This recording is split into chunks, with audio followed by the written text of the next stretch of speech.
welcome to the resumption of these hearings, and conscious that we're running a little late, so we'll get underway now. Ms Peacock is the first submitted. Welcome. If you'd like to take a seat up there, and you'll need to activate one of those microphones. Jenny will help you. When you stop talking. Just put it on. There you are. Welcome again. The next 5 minutes are yours. Thank you. Morena, kia ora koutou. I'm Donna Peacock. I'm speaking to the submission on behalf of my husband and myself. Our submission draws attention to the lack of a long-term plan. We commend the Council on taking some steps towards transition action in the last few years. This is encouraging, but the 10-year plan does not appear to show a vision for the next 10 years, let alone the next 30. An overall vision must be in place. We realise there are difficulties for Council in persuading citizens and business owners of the need for a change for the future. Climate change denial is no longer tenable. Scientists are warning that we are at a critical time in the history of the planet. If it is not done soon, we will fail our children. So what are the plans to start dealing with this in Dunedin over the next 10 years? We don't wish to see more of the build the stadium at any cost mentality. We are still shouldering stadium debt and will for years. Business as usual is head in the sand thinking. Any debt undertaking, and as unexciting as it may seem, should be confined to the essentials of making the city resilient in the face of environmental challenges, financing replacement and maintenance in conjunction with the changes in mind. Otherwise, we are not being sensible. Basing our strategy on the world we see now is not dealing with reality.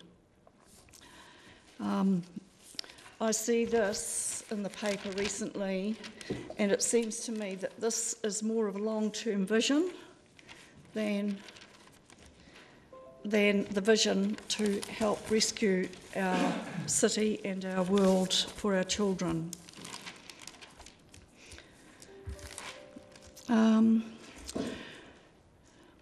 A global financial shock is forecast in the not-too-distant future, simply because the global economy has not changed its ways. It continues to depend on borrowing since 2008. Our local area must be able to carry its citizens through. The more we can feed ourselves and produce materials in the Dunedin Otago area, the better. Therefore, please, no unnecessary debt. Our summary map gives some idea of the interconnectedness of all the decisions made from here on.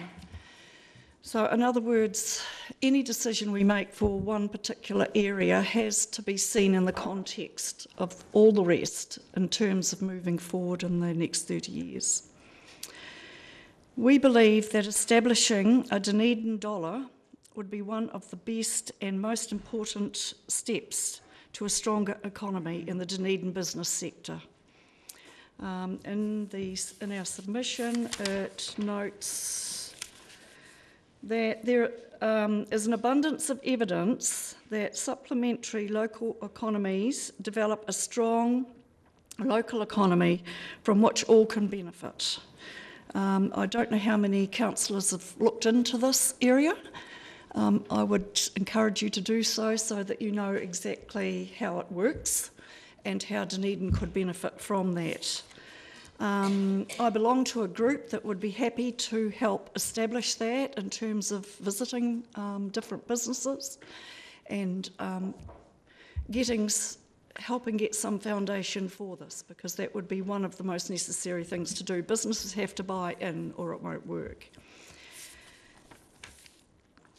Okay, Sir Geoffrey Palmer has recently said, "I have come to realise that both New Zealand and the planet are imperilled by policy paralysis on the critical issues we face."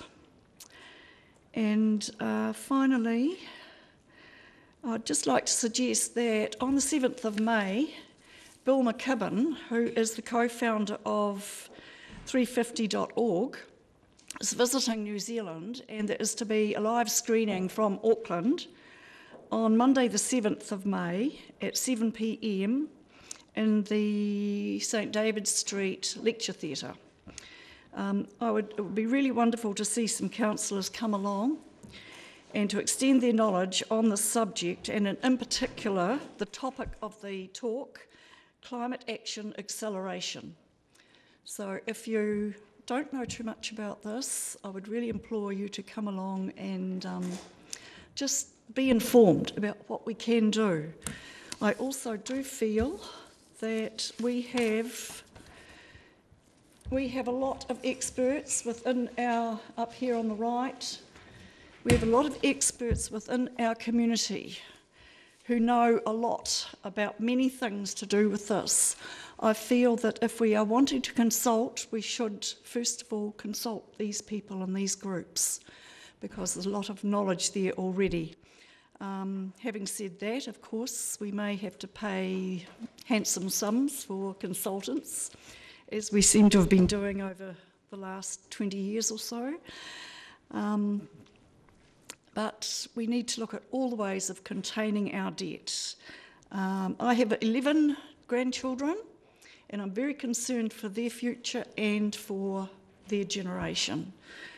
If we hesitate now, then we will wear a lot of guilt. We'll carry a lot of guilt in the future for what we didn't do. So this probably sounds all very mundane and unexciting, but I think that's where we do need to start.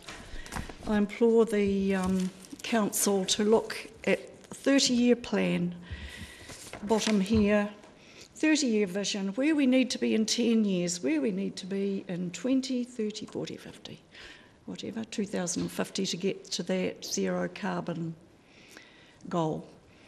It's not going to happen if we do it, if we just look 10 years, which of course we have to do, but we've got to have that big vision in order to work to it. So, so that's all I have to say. Thank you, Ms. Peacock. Thank you for hearing me. You happy to take questions? Yes. Yeah. I'll kick off. Just a bit more of a rhetorical question, but are you aware that the council doesn't have the ambition to put all of its vision into the 10-year plan? You'll find most of that in our strategic framework and our strategies, right, which includes the vision for Dunedin as a zero carbon city. Right. Now, yes, I'm aware of now that. That doesn't mean that we have all the pieces in place, as No. you're suggesting at all. So I'm not criticising your point, but I'm Yes. just pointing out that you wouldn't expect to see all of the vision going forward, whether it's the 30-year infrastructure plan or whatever, which we're required to have, in the 10-year plan budget. No, absolutely, I agree with that. But actually the 30-year plan was not mentioned in the 10-year plan strategy, and that would be... No, but it's taken for granted that what I'm saying is that our vision Yes. is articulated in our strategic framework, not entirely in our 10-year plan. Yes, That's all. yes, that's right. Okay. Councillor Benson-Pope. Well, thank you, Your Worship. I was about to make the same point, because I think this city has come a very long way in terms of the cohesiveness of its activities and strategies. Yeah. I wanted to ask specifically about the waterfront issues. You do understand that the Van Brandenburg concept is much wider than what's in this 10-year plan. We're just talking about a bridge to access the area and some facilitation of other investors to be attracted to put the writing on the wall to give effect to that decision. Is that clear to you? Yes, it is clear about the bridge that was the, well, sort of the first stage in it. Yeah. However, I do feel it hasn't been consultation on this, and it's almost taken for granted that it's going to happen sometime in the future. We're talking about it now. It's a wonderful concept, but... Have you had the chance to get down to Toitu to look at the models of what's proposed? No, I haven't actually. And are you you recall, did you see in the Otago Daily Times the 89% support for the vision when they ran their poll about that No. waterfront idea? No. Okay, thank you. Councillor Okay. Wilson. So, thank you. You talked about you belong to a group that would happily assist. Yes. What group is that? Can I just ask? That's Seniors Climate Action Network. Thank you. Yes. Okay. Any other questions, councillors? Councillor Vanders. Good. Thank you. Yeah. Sorry, Sorry. just regarding the handsome amount of money that we're going to need to spend on consultants, you've figured that a carbon neutral economy for us is a necessary and desirable thing. We need to get there more quickly. Yeah. What do you think of the idea that perhaps we should also be looking at anticipating some sea level rise? Because it doesn't matter how quickly we become carbon neutral. Africa and India continue to build coal-fired power stations, and we're not going to be able to have anything to do with that. So should we be looking to our own future in terms of being able to deal with climate change, or should we be mostly focused simply on being carbon neutral ourselves? Where should our investment go, in your opinion, is what I'm asking. Well, I feel our investment should go in making a secure economy for our people here. And what happens in India or elsewhere, we can't do anything about that. It's like I say, well, my neighbour does this, so it's all right for me. No, it comes back to each one of us and our local and central government. I feel like I can do recycling, yes, but that's only part of the issue. That's not going to help our food supplies here if there's any catastrophe happens. There are plenty of warnings about a global financial crisis. It's quite well recognised. Now, if we undertake unnecessary debt, then we are in big trouble, and we'll actually have people starving here. So you would agree that we should focus on economic resilience rather than put all our eggs in the one basket of being carbon neutral? No, the two go together, as I see Well, it. what if you can't afford both? Because both require a great deal of money. This is the question I'm asking. Can I? Yeah. This is becoming a discussion rather than just a straight My set of apologies. questions. And Yeah. interesting as it is, we could be here for a good deal of time. It was an either-or question, really. yeah. Do you want all the resources to go into making us carbon neutral, very expensive, or do you want the resources to go into making us economically resilient? Okay, being carbon neutral is very expensive. I can see a lot of expense if we don't go down that track. We have to look at, the feasibility study as we do in business. We have to look at the feasibility study of that.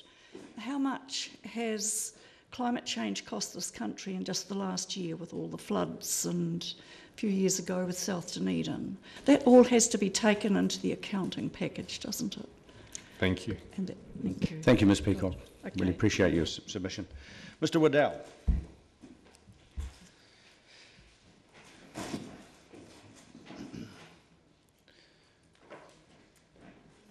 You're representing Otago Polytechnic. Welcome, Mike. Thank you very much. And look, can I also welcome and introduce you to Joe Brady, who is our relatively newish Deputy Chief Executive, been here about 18 months. So this will be a Joe and Mike show, if you don't mind.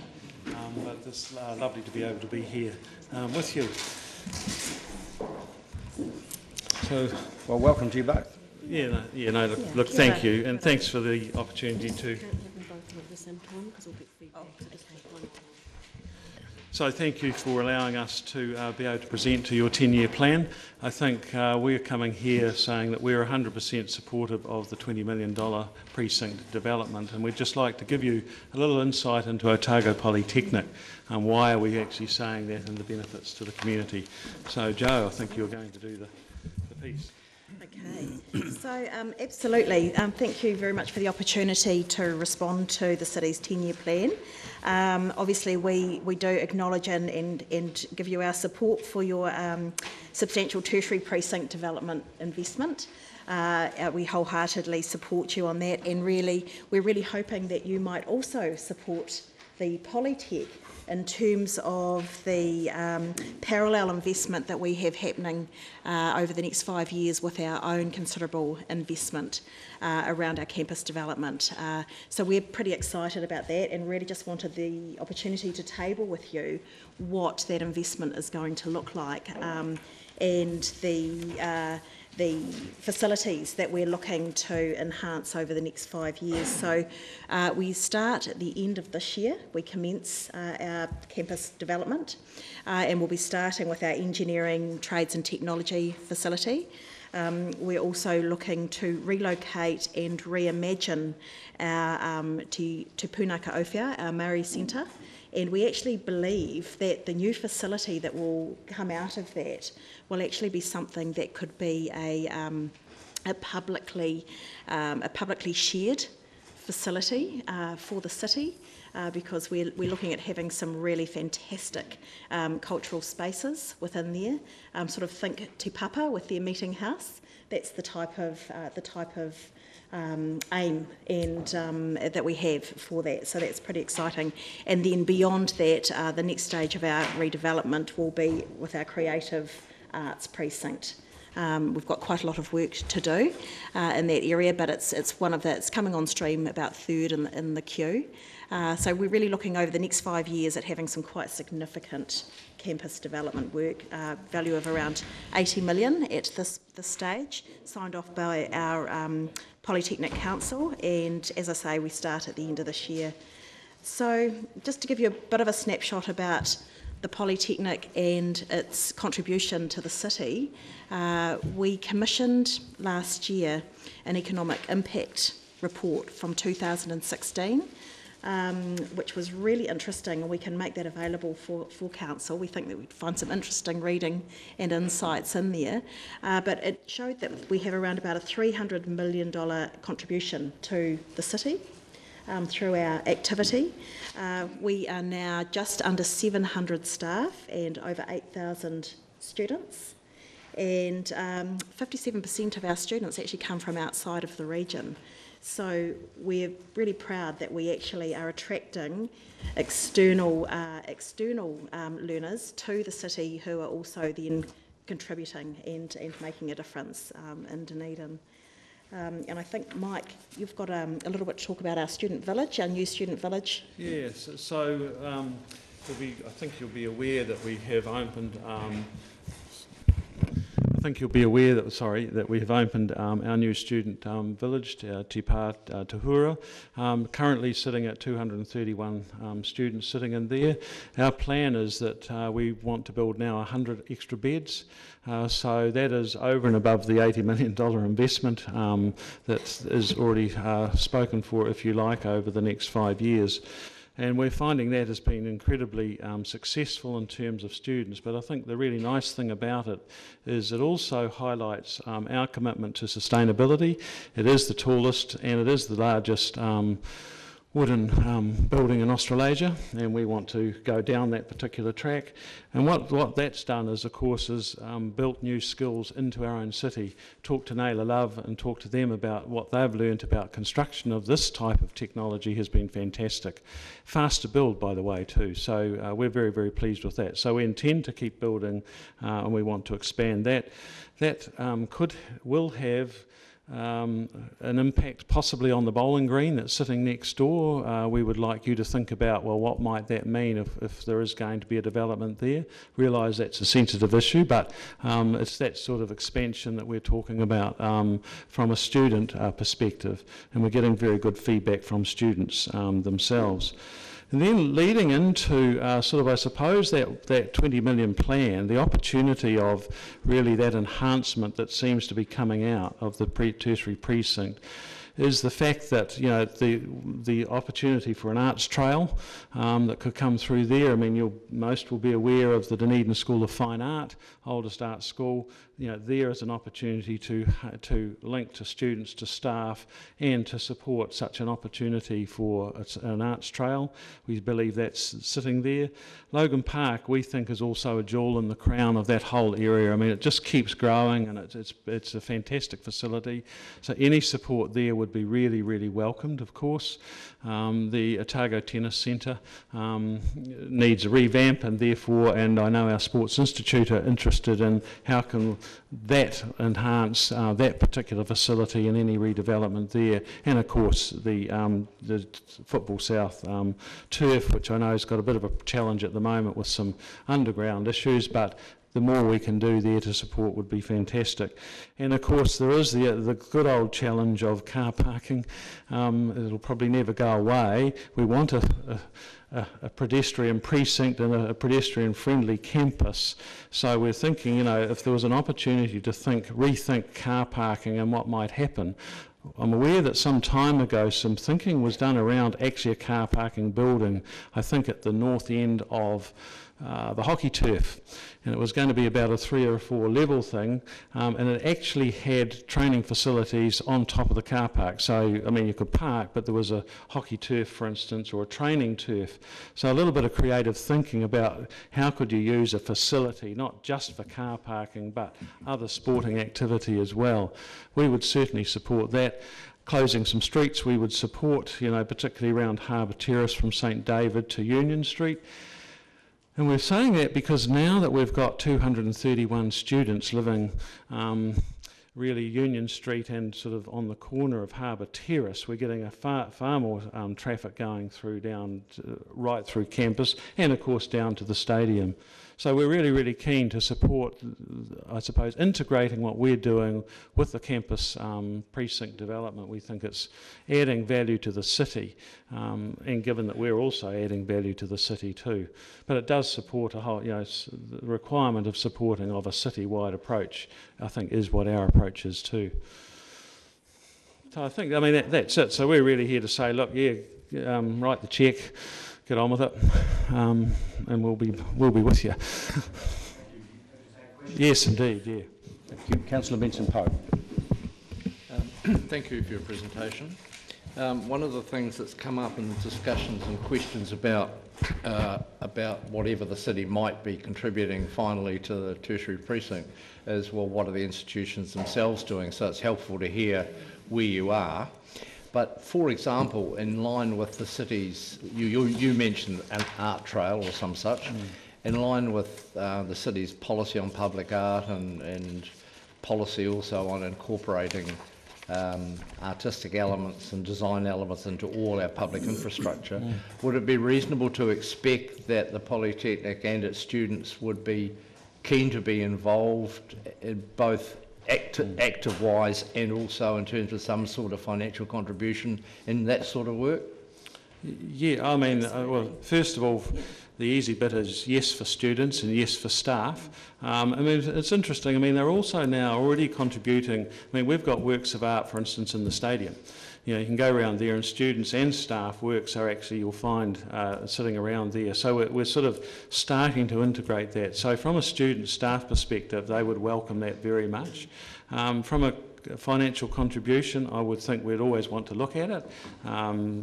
We'd need to understand what does that actually mean. I wouldn't say no, but I can't promise yes either. Right. Joe might be able to. Yes, I think that we would always look at it because we want to be able to showcase what our learners are doing. We want to give them a platform, and if it can be that the bigger platform is the city platform, well, we think that's fantastic. We already invest in the creative space in terms of materials for our students to develop the works. So we don't really see that necessarily there would be a lot more investment required than what we already make to create the pieces that they do. But yeah, it's definitely something that we would be looking at if there were opportunities for wider commissions that might also, you know, absolutely showcase the students and give them that platform. We will always look at any sort of investment around that's realistic. Thank you. One more. Just in relation to the slide you've given us with the picture of the student village, your excellent wooden building which you referenced, what's the time frame you're thinking of in terms of the additional 100 beds? It's the next 2 to 3 years. Yes, yeah, it won't be the first. I mean, the first off the block, as Joe has said, is the development of building our engineering facilities, and then it'll be the creative precincts, then the Māori Centre, and then most likely then it will be the students. So we're talking, could be 2, 3, 4 years. So in terms of for construction in 2, 3, 4 years and immediate occupancy, presumably. But pretty well, yeah. Yes, I mean, I ask because that obviously doesn't sit with the phasing of our need that you're aware of around worker accommodation for other construction projects. Yes, yeah. Okay, thank you. Councillor Van der Vis. Thank you very much for giving us this update. Particularly enjoyed the tour around Tahura. And now that you've got students in it, I was wondering, has the sound insulation between rooms and between floors worked out as hoped with the wooden construction? Because that was one of the questions. Yes, we've had really great feedback from our residents, saying how much they're enjoying the space, that they don't have sound, they're not experiencing privacy or sound issues. And in fact, what's actually happening now, we were a wee bit, I suppose we were holding our breath a little bit in terms of what would our occupancy be in year one, because, you know, we needed an 86% occupancy to break even, so you're always holding your breath. But actually, we're pretty much 100% full. Which is really exciting, which has given us the confidence to go, let's go with the 100 beds earlier than anticipated. But yeah, the experience and feedback from those living on within the residence is really, really positive. They love it, they're referring others, and hence why our numbers have exceeded where we expected to be. Regarding numbers, there has been a comment in the news lately that the 16 polytechnics scattered around the country is too many and that there is a need to rationalise. And it would be my assumption that the more successful polytechs like your own would be the winners in this rationalisation. Do you anticipate this rationalisation helping create the need for another 100 beds that you're talking about? The ITP sector, the minister's wish around the ITP sector is that he really was looking for ways that we could find efficiencies. And we also have, you know, a range of performance across those 16 institutions. We're pretty proud that that Otago Polytechnic is #1 across all of its measures, and by quite a long way. If there was to be an averaging of the sector, we would actually be disadvantaged. So at the moment, we're trying to encourage a different train of thought around shared services across the sector. So Phil Kerr, our Chief Executive, is doing a lot of lobbying and working very closely with the other Chief Executives across the sector to get a common understanding that, in fact, let's not look at some sort of hub and spoke model. Why don't we make other recommendations around how we can be more efficient as a sector? So they're the kinds of conversations that are happening at the moment. So I guess that's my long-winded way of answering the question, that I think it's not going to necessarily impact our numbers. We're feeling very confident moving into the future.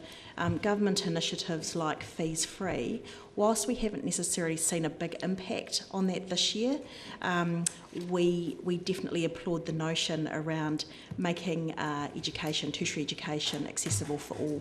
And so we think that there'll actually be a longer term spin-off around that. Our numbers actually are up this year, but not significantly, so we don't really think it's that the fees free has had the total impact that it had hoped, but we don't know what next year's going to look like. What's interesting just with the free fees is of the first year intake, we didn't see the bubble we thought we might have, but only 25% of the first years actually have claimed and used free fees. So the volume in some of that wasn't there that I think was expected. But what we do know is it certainly has had an impact on ITO training in terms of positiveness from apprenticeship and on-job work. So, you know, there's a plus for that because of skill shortages and things like that. And then just picking up that last point, adding to Joe, I mean, the challenge you said, you know, with the 16 ITPs is there is a risk to us, so we need to make sure that everyone is aware that there is a risk. We don't want to be just sort of belittled, if you like. We are the highest performing polytechnic, so if for some reason government didn't completely listen to what the sector is saying, we may well come back round the table seeking you to lead the march up the main street. And finally, the extra 100 beds, you mentioned the issue of the bowling green. Is it that the bowling green's going to be shaded, or does it have to go? Probably have to go. Or we could work around it, but it just may well limit some opportunity, that's all, I think. It's really more of a, look, there could be an issue, let's be aware of it before it's too late, if you like. Given that there is an issue there now and these things are better dealt with earlier rather than later, what would you specifically like us as a council to be looking at? I think at the moment it's an awareness of a future planning. So you know, when there's facilities being planned for the around the city, what are the impacts it might have? So I think it's more of just highlighting for future planning actually, because we haven't, for instance, drawn anything up. It's a planning. We know we want to put another 100 beds in there over time. Thank you. No, thank you. Thank you. Councillor Elder. Thank you, Chair, and thank you for that report. It's very encouraging, and I note that your success rates as a polytech are very, very high. Now, I was just wanting to ask a couple of questions. With the hospital rebuild coming up, and you mentioned about ITOs, can you just tell us what you're doing in that space for training apprentices, etc.?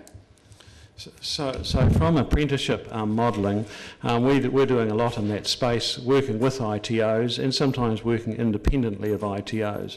So for example, we now run a series of managed apprenticeships, and those apprenticeships are in the areas of carpentry, they're in the areas of automotive, and they're in the areas of engineering, mechanical engineering, like fitting, turning, fitting, welding, those particular areas. So we work with the ITO, the employer, and clearly the apprentice for on-job assessment, on-job training. So, and that is growing substantially actually. So, in anywhere there, we're looking across those, and so in for instance, a need for health workers and care workers and support. We don't have apprenticeships as such, but we're working with the Careers Force, which is their ITO, and training through there as well. And we're also developing and have developed a series of what we call micro-credentials, which we've branded up as Edubits, and they are designed particularly for taking chunks of experience and assessing them in terms of their learning outcomes. And if there's a gap, then obviously we provide the learning. So there's an ongoing educational opportunity there. The next question is about parking. I know that parents find it very difficult when they've got sports to drop their kids off and find a park at around from about 3:45 onwards. Yes. And I was just wondering what your perception of that space is, and just the pressure points, I suppose. Our students and our staff in all of our surveys continually raise the issue of car parking.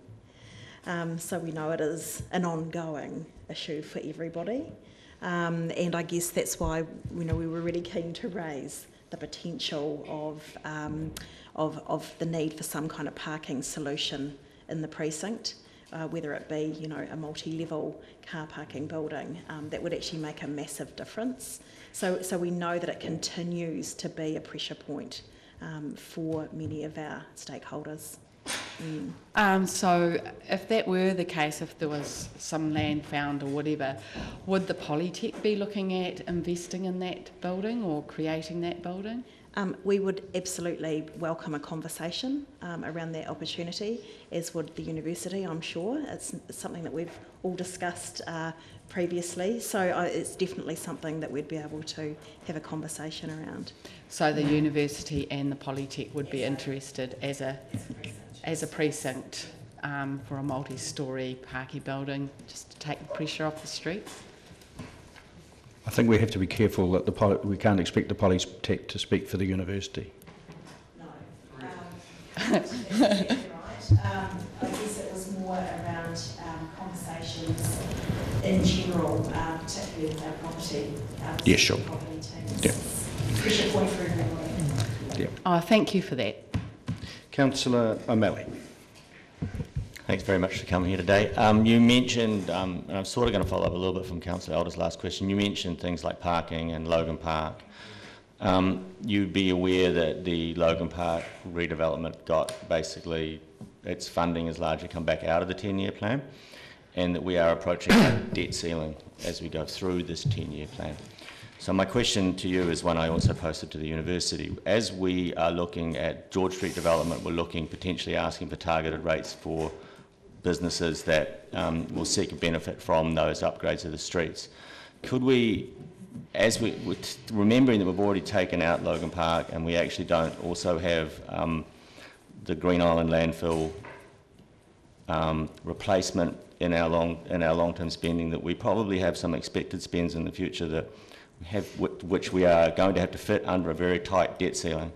So would you be willing to entertain the concept of some assistance on that streetscape upgrades around the university and the Polytech?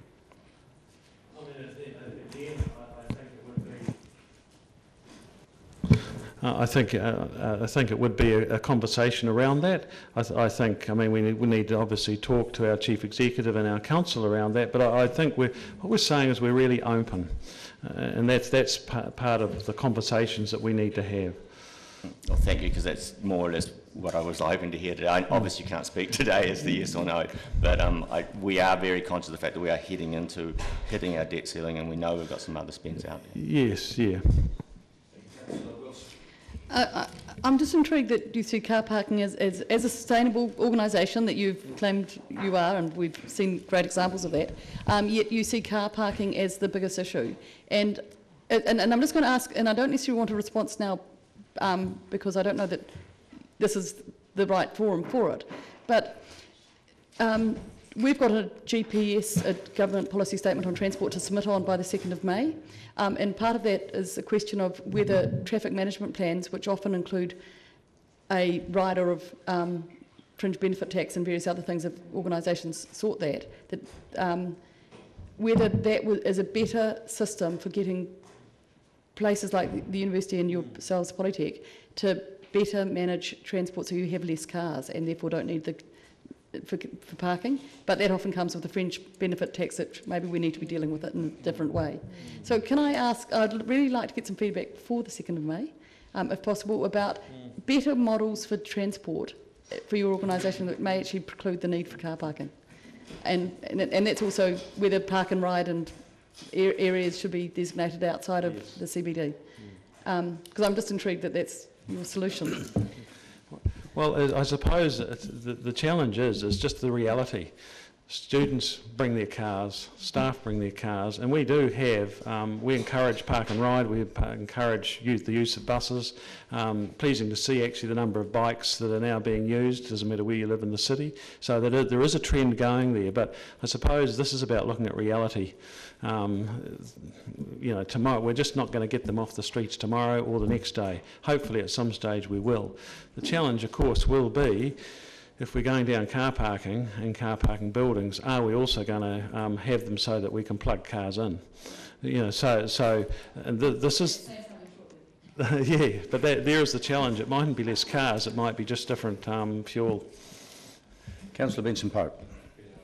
Right. Could I pick up on that last one?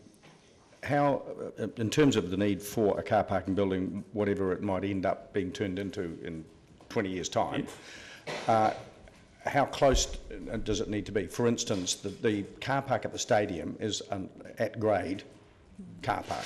Yeah. If there were to be a car park building on that site, would it be close enough for your purposes?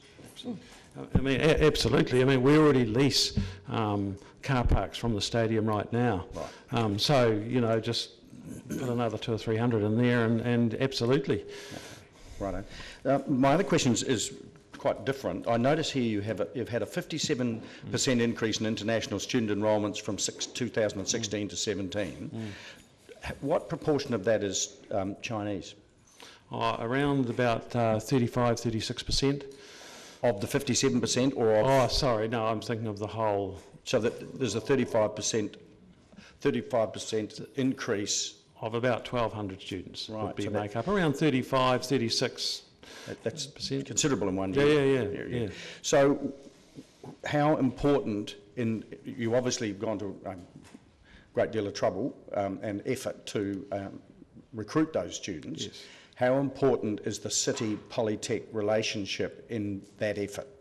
Oh, it's 100% important. I mean, this is about an all-city inclusiveness for education full stop. So whether it's primary, secondary, tertiary and private, then it is vitally, vitally important. And I mean, I think I need to maybe just clarify, I mean, we have opened a campus in Auckland. That has been incredibly successful. That's where the majority of growth has come. But what we've seen, and this is what we were hoping would happen, is that it's opened the door for Dunedin, because our students now are going to Auckland, and then that's made a greater awareness of Dunedin, and therefore moving into Otago. And actually, when I say Otago, both Dunedin campus and our central Otago campus. So it's been a strategic move. Whether we like it or not, Auckland is still a small city. It's the only city generally that international students know, and it's a very small. Now we're increasing awareness of Dunedin and other centres, but Auckland is the gateway, if you like. We've tried to say, here's the gate, here's an organisation, here's the funnel, this is where you can come. Right. So I guess my question was, that's part of it, but the other, you mentioned that that's opened the door for Dunedin, and I guess I'm flipping it on its head and saying, to what extent has Dunedin's relationships in, say, Qingyuan or Shanghai or whatever opened the door for the Polytech? Oh, it's definitely opened the door for the Polytechnic, there's no doubt about it, Shanghai in particular being the number one.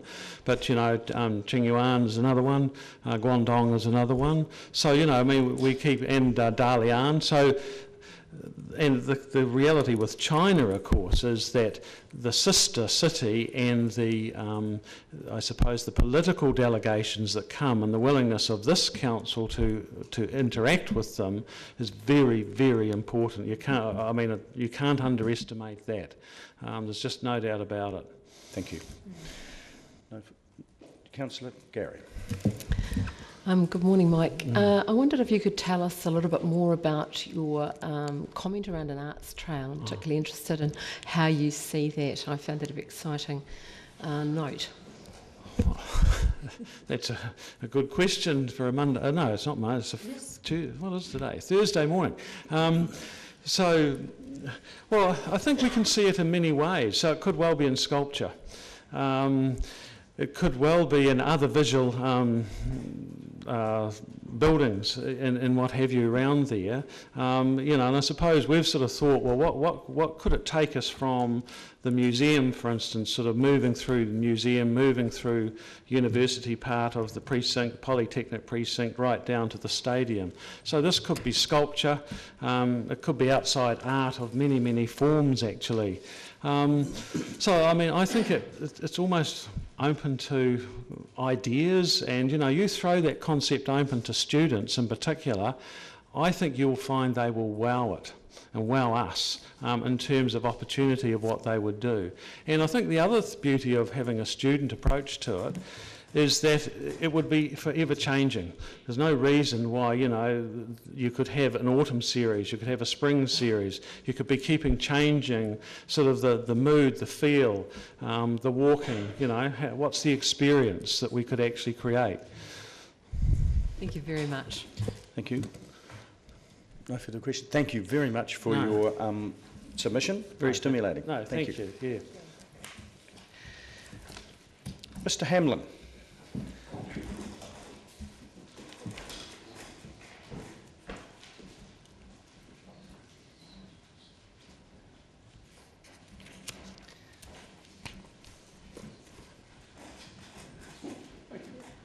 Welcome, Mr. Hamlin. Now, I note that you're referred down here as the University of Otago. Are you speaking for the University of Otago? I'm speaking in my role as an academic of the University of Otago. I can't speak for the University of Otago directly. I don't reflect the University of Otago's point of view, but I'm a senior lecturer in the marketing department, and my trade is essentially business analysis, so it fits within my area of expertise. Right, thank you. Now, I don't occupy your time unless I've got something fairly important to say to you. The report that's being distributed is a short report, but it's taken a long time to prepare. Now, the subject matter which I'm addressing today is, and it's relevant to the long-term plan, relates to the way that your long-term plan is funded now and into the future. Now, in order to plan, you need some kind of certainty as to what you owe. So, in other words, one of the things in the document that you had, that you sent out to every household in the city, had this bar chart of debt going up, okay. Now, this report suggests to you that actually you have no certainty at all about what your long-term commitments are. And that's because your debt, more than 99% of it, isn't held in predictable financial instruments. It is in fact held in what's called a secured multi-option note facility, which in order to save time I'll refer to as the SMONF from now on, okay? So if we look at this secured multi-option note facility, it's held within Dunedin City Treasuries Limited. And obviously, you want to know, well, what is a secured multi-option note facility? And obviously, when you don't know, you Google it. And the problem is that if you Google secured multi-option note facility, you get no hits. So that means that you have the only secured multi-note facility in the world. Now, every municipality has bonds, but you've got the only SMONF, and it belongs to you. Or, to be more accurate, given that it's got 99% of your debt, you belong to it. Now, if we're looking at what the SMONF is, the SMONF, looking at your accounts, and the report goes into the details, I'm not going to cover them verbally. Sorry, yes, okay. Sorry, I will come back to you. If you look at what's in the accounts, the SMONF appears to be a debt product which is based on interest rate swap derivatives. Now, these things have an appalling track record as a method of municipal funding. They've not done badly over the last few years, and the reason why they've not done badly over the last few years is that financial conditions have been very, very stable. We've had historically low interest rates, we've had historically stable currencies, and New Zealand's currency and its interest rates have been historically advantageous to people who are funding debt internationally. Even so, you are required in your accounts by law to indicate how much your debt liabilities are varying year to year under the secured multi-option note facility. The indications from the accounts are that your debt liabilities gyrate up to $30 million year on year, even under stable financial conditions. It's in your accounts, and if you look, there's a bar chart in the report that shows you how these gyrations have been moving over the last few years.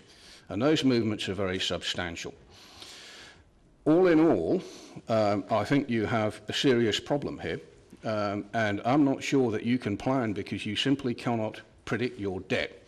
As I said, they have an appalling track record when things turn nasty, and you'll find out in this report there's a complete excerpt from a New York Times article which records what happens to municipalities that were funded by these entities, these SMONFs, just in the aftermath of the last global financial crisis, and it makes for really ugly reading, okay? You could get some pretty big bills handed to you very unexpectedly. Now, one of the things about the SMONF that's interesting is that it is a SMONF. What should it be? Well, it really should be a MONF. It should be a multi-option note facility. That S stands for secured. Sorry, I beg your pardon. I do like to lean back. Yeah. That S stands for secured. That's interesting. It's in within DCTL. It's a secured multi-option note facility. Now, DCTL is a CCTO, a council-controlled trading organisation. Now, for very right and proper reasons, the government doesn't like councils guaranteeing the debts of CCTOs. This is the relevant section of the Local Government Act, Section 62. Prohibition on guarantees, etc. And that etc. is important. A local authority must not give any guarantee, indemnity or security in respect of the performance of any obligation by a council-controlled trading organisation. Full stop, that's it. That seems pretty clear, doesn't it? So how come it's a SMONF? Well, if we go through the accounts of the DCC, and it's a pretty thankless task because, like your debt, they've ballooned over the last few years. It's a monstrous document now. We can put things together. And actually, it can be put together, there's a single statement in two halves, which are separated by 27 pages, and each half doesn't actually make very much sense, but when they're put together, they do. These are the two halves, okay? On page 127, we have note 11. The group, that's DCC Group, has an 850 million multi-option debt issuance facility, which is secured. Secured, yep, okay, rightio. By who? That's the important question. Against certain assets and undertakings of the Dunedin City Council Group. Oh, very interesting. I thought that was an awful. We go on 27 pages, and we find on page 154 this statement. As detailed in note 11, the council has uncalled capital of $849,900,000 for Dunedin City Holdings Limited. The uncalled capital can be drawn by the company on demand, as and when required. My goodness, you guys don't deal in small numbers, do you? Let me explain what you've done here in legal terms. You have bought a block of stock off a company that you already own 100% and has no assets itself, and you have undertaken to pay $850 million for it. Now, that's not a guarantee, it's a transaction, okay? It's also, Dunedin City Holdings Limited isn't a CCTO, it is a CCO. Now, what would happen if the SMONF went berserk within DCTL? Well, DCTL is owned by DCHL, so presumably the SMONF could deliver a bill for $300 million unexpectedly, and these things are perfectly capable of doing that. And they will then say to you guys, hey guys, it's time to pay for your stock. Could we please have $300 million by next week? You got $300 million? I don't think you have, okay? Now, the question is that if you look at this report, it's opinion, my opinion, okay? My opinion's worthless. So is anybody else's opinion that actually comes into this room and says either it's the worst thing I've ever heard of or that it's perfectly all right. What you need is a ruling. Now, if we look at this from a court of law, and if you were a court of law deciding whether this was a guarantee or not, you'd have to say, what other purpose is there for the Dunedin City Council buying $850 million worth of stock off its own wholly owned company? What other purpose is there for this transaction? And as it also says in the accounts of the DCC itself, it says that this security is associated with this uncalled capital. A court of law should say, well, if it looks like a duck and it walks like a duck and it quacks like a duck, then we, the court of law, rule that it is a duck. I think this represents, even though it's not technically a guarantee, in its functional purpose, it is a guarantee by the DCC to Dunedin City Treasuries Limited to secure this financial instrument. And as such, my opinion, and that's all it is, and it's worthless, is that it's unlawful. But you need a ruling. You need to find out whether you're on the hook for this or not. You really do. Because this thing, if we have turbulence, and one submitter has already said, and that financial crisis of 2007 never really went away. The fundamentals that underlie what happened then have not only continued to exist, but have built over the last few years. If you hit the rocks, this thing's going to explode in your faces. Now, if we do a fairly simple calculation of dividing... Mr Hamlin, can you bring it to a close now, because you're well over your time. Okay. Here's what you can do. You must go to law. You must have a ruling, okay? If you don't go to law, or if the ruling goes against you, there is one possibility you could pursue. Because this guarantee goes via DCHL, Dunedin City Holdings Limited, you can kill the guarantee, and if you kill the guarantee, you kill the SMONF. You can kill the guarantee by liquidating DCHL, but only if there are no residual liabilities already generated within DCTL. At that point in the liquidation, the debt would be handed on to you. Thank you for your time. Thank you. Any questions? Councillor Vandevers. I've long been concerned by the derivative swaps and the very fuzzy language by, in particular, Athol Stevens, who justified these as our head bean counter some years ago. I asked the question in a recent Councillor, can meeting. you ask a question of the submitter Yeah, rather than a historic one? I asked the question in a recent meeting, what would the effect be on our very considerable debt if there was, for instance, a 3% increase in interest charges? And I understand that this is possible with the turbulence that's anticipated. If there was a 3% increase in interest costs, what do you think would happen in the scenario you're talking about? I don't know, because I simply don't know what the SMONF is. The SMONF is very well protected. So, for example, and I actually ask a list of questions within the report that I would ask, okay? But one of these would be, for example, are the banks who are counter-agents to this? I should point out you have 3 banks, which I managed to get the names of them under the LGOMA some years ago. You're in the sack with Westpac, ANZ and BNZ. 2 of those 3 banks have recently settled with the Commerce Commission as a result of an investigation where they were found to be mis-selling debt products based on interest rate swaps.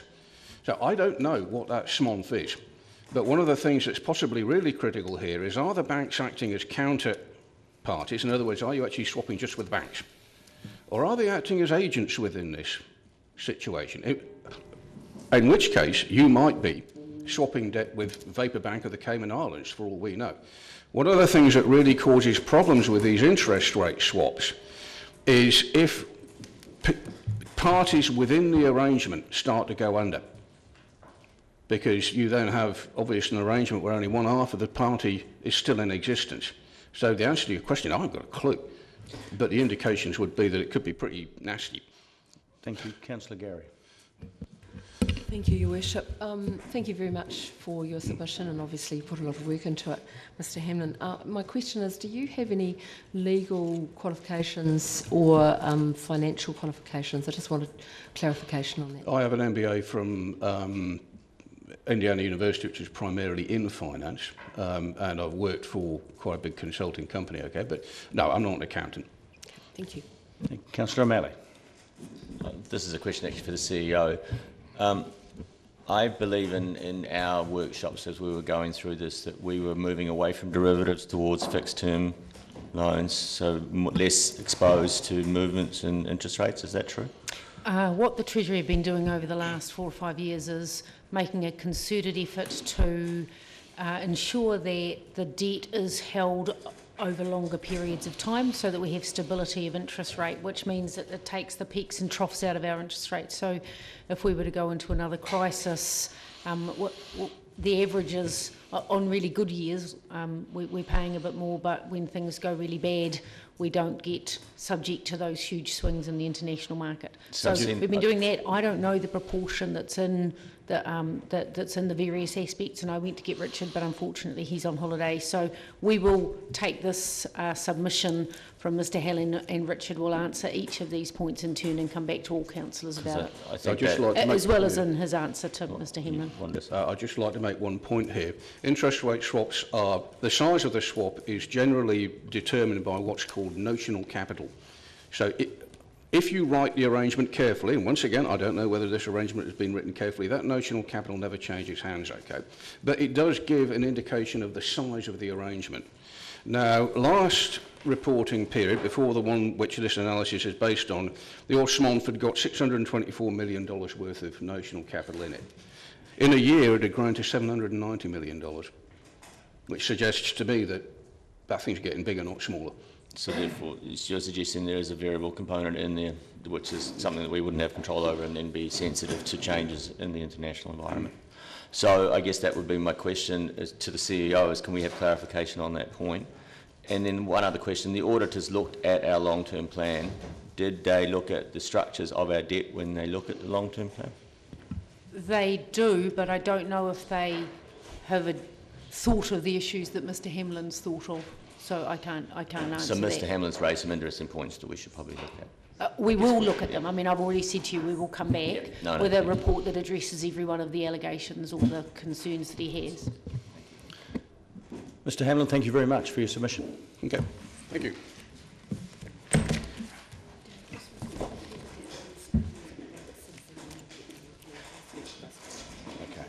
Okay. Mr Wansing.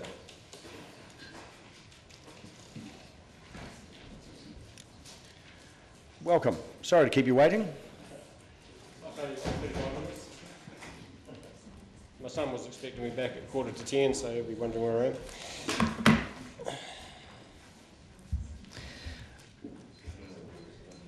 The next 5 minutes are yours to regale us. Right. I've been paying rates on the same home since 1985. When I moved in, my income was $13,000. Rates were $434, so rates were 3.3% of income. Now my income is $9,600. DCC rates are $2,236.25. ORC rates $173.30. So rates are 25.1% of income, and these rates don't include many services which were previously free, e.g. rubbish collection, going to the tip, fixing leaking taps, etc. Effectively, we're forced to hire a green bin as our best value alternative, adding several $100s to the bill. Dave Cull is so enthusiastic about increasing rates and debt. I'm told he has an income from two known sources of about $250,000. 25.1%? How would he feel about paying rates of $62,750, going up to $91,600 in 10 years? We could even let him have the rebate from Helen's election bribe of $620, so the rates would be a mere $62,130. Still leaves him a hell of a lot more to live on compared to myself. In fact, with such a rating scheme, we can have all the trinkets and pay off the debt. So what do you reckon, Dave? Let's do this. To plan to vastly increase debt and rates, I'll have my 5 minutes please, and all for the sake of trinkets we'd be better off without, is not only malevolent, but I have 5 minutes before I want questions. I will can assure you that we will not personalise anything with you, and I expect you to do the same. So keep your comments general and don't personalise them, or I will pull you up to an end and go. Carry on. To plan to vastly increase debt and rates, and all for the sake of trinkets we'd be better off without, is not only malevolent but actually criminal. The council must act for the common good. Rates should be minimised, debt eliminated, and services maintained to the highest level. I have two ODT paper runs covering an area between Forby Road and Prince Albert Road, which the day after the June floods was mostly under deep stagnant water, although all but one person still got their paper. On the day the rain fell, I finished my run when the rain had hardly begun, but flooding had already started. This was because maintenance of Dunedin's very good drainage system had been criminally neglected, to say nothing of stuff-ups at the pumping stations. In fact, if malevolent forces at the DCC had deliberately set out to flood South Dunedin, they couldn't have done a better job. The old system of council staff rather than contractors doing the maintenance meant the maintenance was done and much cheaper. We could do with more knowledgeable engineers and clear thinkers on council staff. Point of order. And less pseudo-qualifications like psychology, etc., to take care of these things. Mr Wansink, again, you'll still get your time, but I've had a point of order. Councillor Benson. Well, my issue is in terms of the accusations of criminal or malevolent behaviour. I just don't think that can stand. A lot of us have been councillors, many here longer than I have, while the decisions were made about the issues under discussion. And I'm not prepared to sit here and be accused of criminal or malevolent behaviour. So can I once again return to the point that I made at the beginning? If you insist on making those kind of accusations which are unacceptable, then I will ask you to finish. So can I suggest that you as you go through your pre-written submission, that you are careful about how you phrase things, because if I have one more instance of that, I'll throw you out. Proper maintenance, not new wetworks, is required. Those expert at making a little go a long way include among their golden rules: number 1, don't have debt. 2, don't waste money. Unfortunately, the DCC is expert at squandering money by the tens of millions or hundreds of millions in the case of the stadium, which 89% of ratepayers were against. There is a saying, if it's not broken, don't fix it. The DCC motto seems to be, if it's not broken, we'll break it. I cycle a lot, over 29,000 kilometres last year.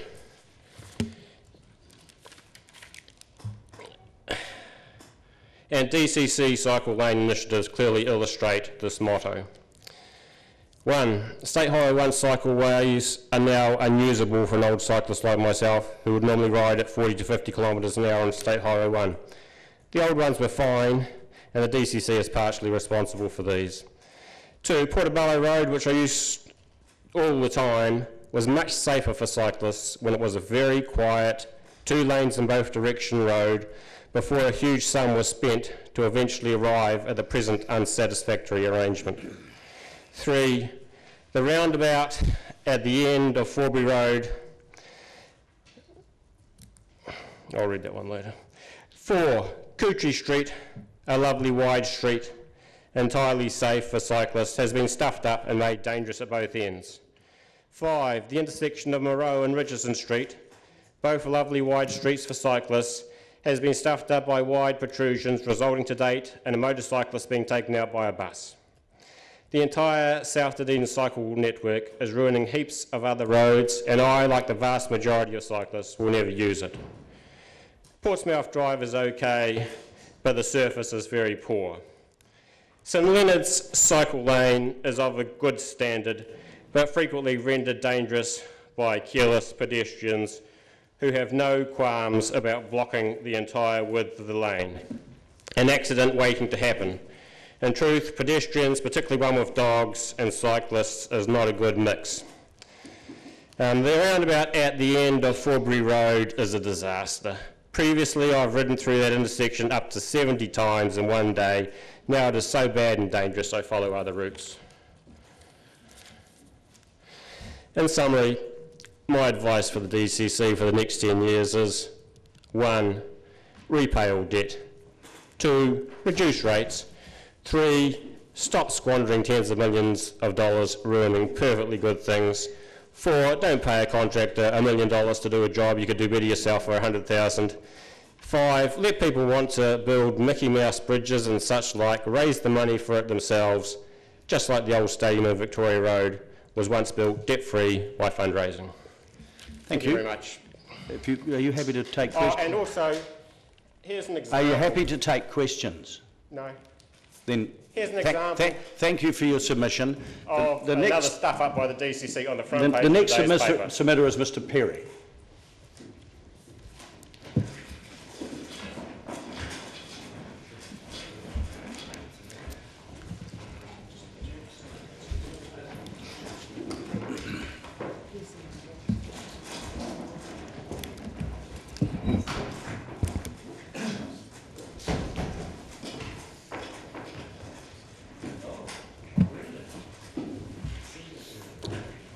Thank you very much. Welcome, Josh.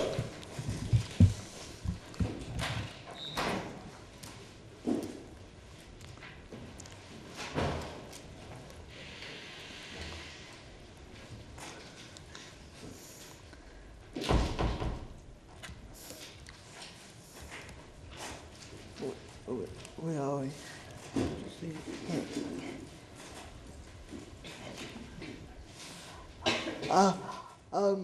Firstly, thank you very much for having me today.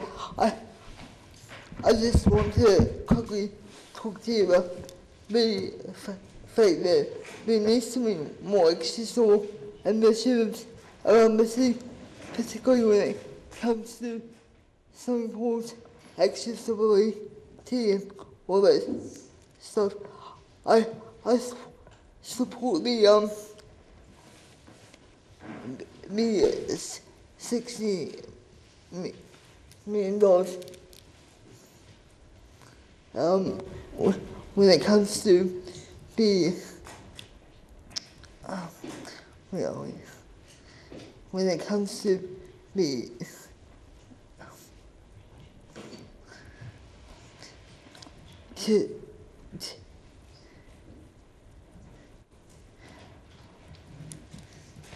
sorry, I'm just trying to find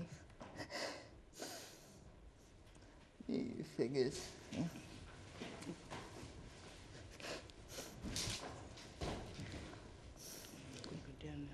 Oh, sorry, yeah.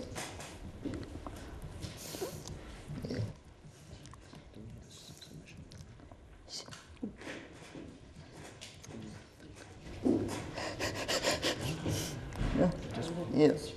Well, yeah. You directly to where I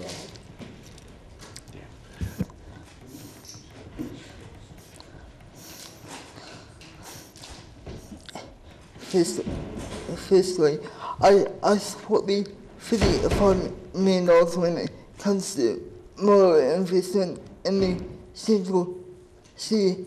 Secondly, I support the $20 million when it comes to investment in the tertiary precinct. I also think there should be when the Moscow pool gets built, there must be more accessible emissions when it comes to the Moscow proposed pool, and we must look at alternative investment when it comes to economic infrastructure and its tourism plan, which puts Dunedin as a major international player as part of the 10-year plan.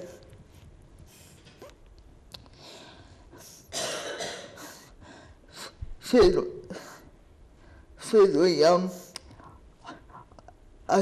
think the consent process has to be more efficient when it comes to new buildings, and we must find ways to cut costs where possible and pay back the debt.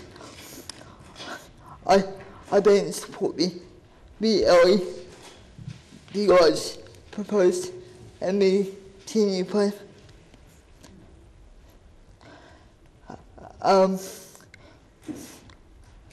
And I think there needs to be a subway that goes from Dunedin right the way out to Moscow and the airport and the 10-year plan. I was surprised that this wasn't allocated funding within the 10-year plan so far.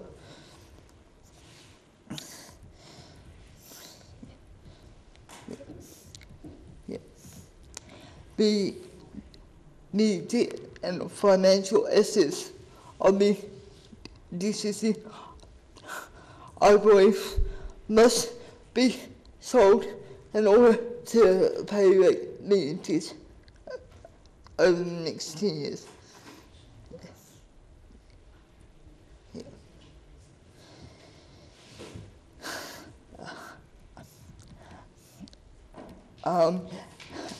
And also, when my parents lived, I had to go through the top of the gardens to get there, and it is so wheelchair accessible. Yeah, and I want the council to look at getting it paid all the way up there, so that I don't have to go on gravel. So what Josh is trying to say there is that when it comes to the gardens and stuff, in the next 10 years they should be looking at making the paths more accessible for people with wheelchair disabilities. Yeah. Yeah, and this needs to be an urgent priority. Yeah. Yes. Yeah. Thank you.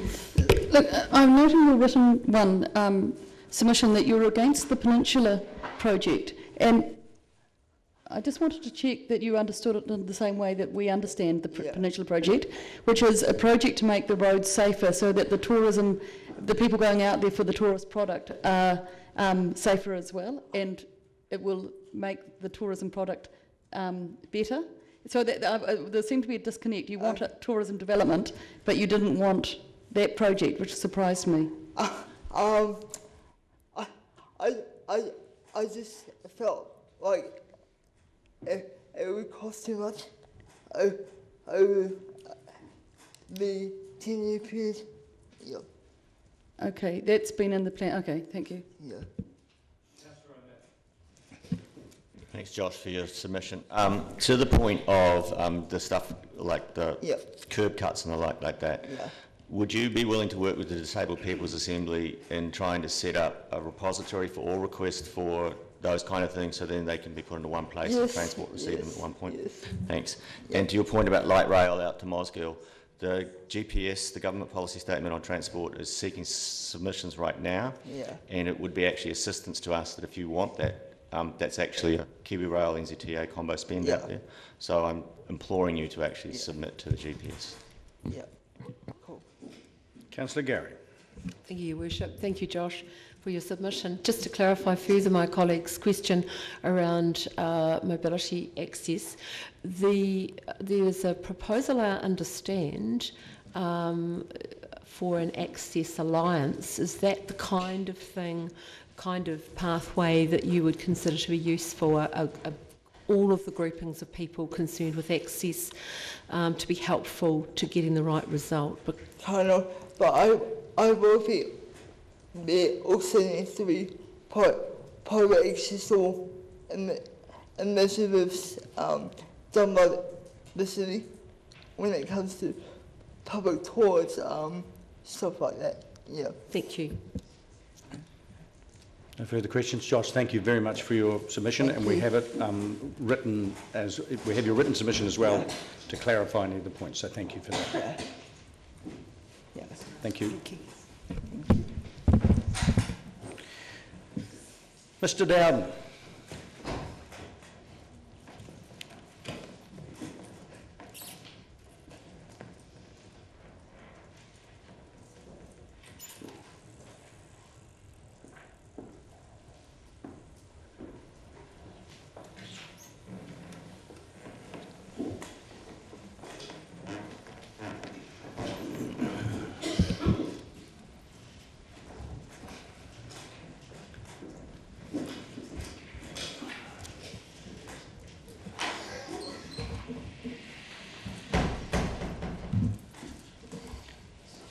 Welcome, Mr. Dowden. Thank you, Your Worship. And I just want to be very clear that this is my personal submission as a citizen and not representing the bus group. Thank you. So I'll do you all the courtesy of not reading out my submission again, because if you'll do me the courtesy of reading it, and it shouldn't take you long, it didn't take me very long to write it. I mentioned the repairs to sewage systems. I don't want to go into that because I think you've had a pretty good you've had a number of submissions about that, but I just want to say that a brief mention in the news a week or so ago that there could be a temporary solution to tide things over until the big major works are done. I find that a very compelling idea, and I would commend you all to look further into that. I'd like to draw your attention into the first major part of my submission, just to contemplate the difference between a hand up and a hand out. So I've indicated support for things like the Brandenburg Bridge, but the CBD upgrade, I feel that, you know, the CBD did get upgraded, and of course, you know, you can see places where there's grass growing through the cracks and stuff, but that should all be taken care of by the general, you know, depreciation and renewal of assets to, you know, like for like renewal and replacement as things wear out. I'm concerned about an upgrade being funded by people in, Fairfield and Waikawaiti, when really the benefits will go mostly to retailers. But my submission deals with that, and I'd like you to pay further attention to that. The other one I want to pay attention to, want to draw attention to, is something I've submitted twice on, a request for a footbridge in the Ross Creek Reserve where Ross Creek meets School Creek. And I would like to point out today that this would cost, in my opinion, approximately 1/1000th of a harbourside bridge. I think probably 20 grand ought to cover it, which is a bit cheaper than 20 million. So I think if you can afford the super duper bridge on the harbour, you could just tweak that budget a bit, knock 1/1000th off it, and give us a little side salad of a Ross Creek footbridge, please. I would like the City Council to please become involved jointly with the Otago Regional Council in bus governance and improve bus stops to the new national standard. Now, after I made a submission on behalf of the bus users group, I heard Your Worship say to another submitter that you quite like signing things. So in that case, would you please sign the guidelines for public transport infrastructure and facilities, which long-worded title basically means the design for bus stops. It'd be lovely if the DCC became a signatory to that. But yes, they are guidelines, they're not enforceable, but you could enforce them yourselves by adopting them. I've said something about cycleways, and every now and then people point out that what with global warming and stuff, South Dunedin needs to be relocated. I think South Dunedin needs to be relocated too. So I'll make that bold, controversial statement, and then I'll qualify it by saying, in my opinion, it needs to be relocated a few feet higher than where it is at the moment. Now, and I'm not trying to be funny, I actually had this done to my own house. I live very, very close to the Water of Leith, and my house needed repiling. And I said to the repiling company, I said, look, can you put the new piles in a bit higher than the old ones? And they said, yeah. I said, does it cost more? And they said, well, no, repiling is repiling it. And so they did it about that much higher. And that means that in the unlikely but possible event that the Water of Leith comes down our street, it will go through my living room after it's gone through everyone else's and not at the same time. Now, you can do this. I think there are a great many houses in South Dunedin that need repiling. There are also a great deal of architectural heritage in South Dunedin that needs rescuing, and there's also a lot of housing in South Dunedin that is below good standard. Now, you could, in many, many, many cases, the repiling, the heritage, and the poor housing all occur on the same house, on the same section. And we could knock all of these three, a fourth one, poor insulation, I suppose that's quality, isn't it? You could knock those three items on the head by doing some sort of council-led, possibly mortgage-financed, privately financed PPP type massive upgrade of a lot of housing in South Dunedin that also included making it safe in the event of sea level rise, making it safe in the event of flooding, making it safe in the event of liquefaction-based earthquake issues. So that's just expanding slightly on my written submission. And would you please create a walking track through the full length of the town belt? Thank you, councillors. Well, thank you, Mr. Dowden, for a positive and stimulating submission. It's much appreciated, actually. Councillor Wilson, Hawkins, you have a question. Yeah, thank you, Your Worship. My first question is for staff. Mr. Dowden refers to his personal submission. It's not appended to his place in this hearings scheduled for today. So if we could get the reference, because I haven't read it, because it's not filed against him as a submitter in this hearing. So if we could find the reference. Actually, I'm sorry, I'm partly responsible. I pulled a fast one on the council because the council staff accidentally allocated 2 oral submissions to the bus group, and I offered to, I said, well, actually, I'd rather carelessly indicated that I didn't want to make an oral submission on my personal submission, and I said, well, can I change my mind, and thereby use the second time slot. So I apologise for that. Yeah, I'm responsible for that confusion. Yeah. Okay. Recognition of your contrition. That's fine. We'll circulate that. And my other question was around joint. You talk about greater cooperation and bus adjacent services and planning and governance, but then also joint governance. And we had Generation Zero come and speak to us, and they were asked whether they would support a joint governance arrangement. And their view was that you're better off, rather than fighting it twice, once to move to a joint governance arrangement and then once to move into council control, which requires legislative change. You're better off holding out for the ideal rather than a kind of halfway house that probably doesn't give you much more authority over the service in the interim.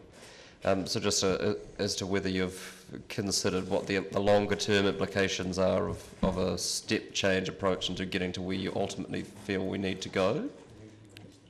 Oh gosh, that's a big one. And thank you for the question. So in New Zealand we have Invercargill, Gisborne and Auckland as 3 cities where the city council runs the bus service. In Auckland because it's a super city, but Gisborne and Invercargill for peculiar historic reasons.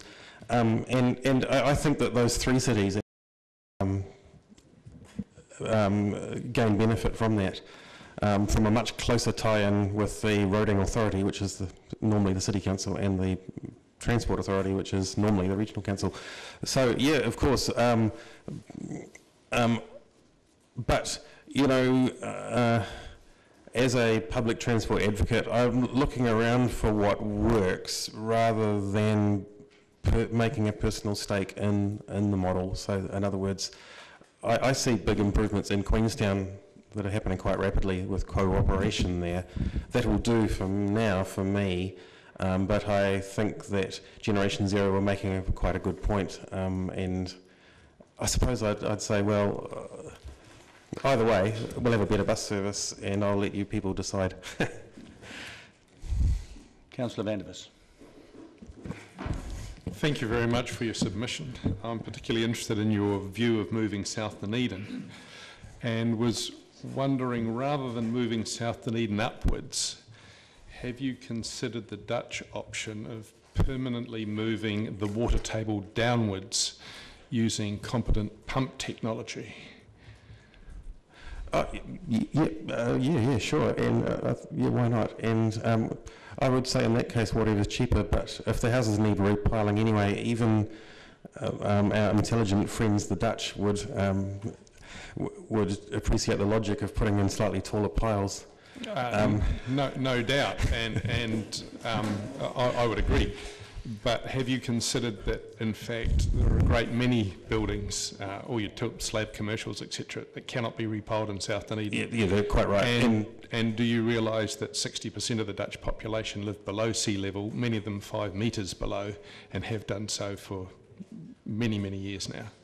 Yes, thank you. That's a very good point. By the way, I think that our Dutch friends would actually appreciate my suggestion of digging out Tonga, Bathgate and Forbury Parks to form the flood protection basins in the event of heavy rain, and then revert to being grassed areas, you know, obviously when there's no rainfall. Yeah. Thank you. No further questions. Mr Dowden, thank you very... Oh, Councillor Elder, you have a question. Just a quick question, and that is, how much did it cost to repile your house? Oh, we were really lucky. We got in before the earthquake, and it's doubled since then, which is a real shame. $15,000, and it was brilliant the way they did it. If you take your car down to the mechanic, you know, they lift your car up, and then the mechanics can just walk around underneath your car doing stuff. This is how they did our house. Lifted the whole house up 2 metres up, and they just walked around with great comfort with wheelbarrows full of cement and stuff, and then did everything, and then house came back down onto the new piles, slightly higher than it was. It was a really efficient method, and imagine getting all that gear and just going along South Dunedin one whole street at a time, house to house to house, moving the gear, passing it over the fence each way. I mean, you could really do wonders there. It's the sort of thing the City Council could take leadership on. Thank you. Oh, it's just a curiosity question more than anything else. Thanks, Mr. Dowden. The piling has doubled in price after the Christchurch earthquake because so many houses needed repairing. Thank you. Ms Angelo.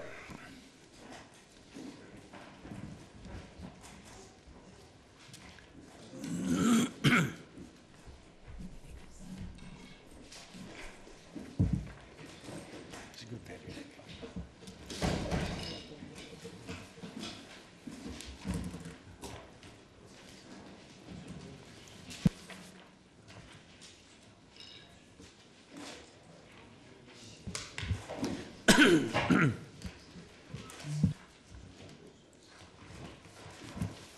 a while.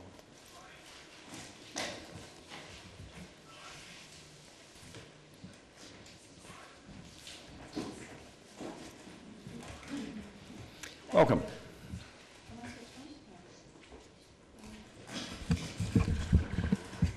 Good morning. Thank you very much for having me speak. I'll get two more.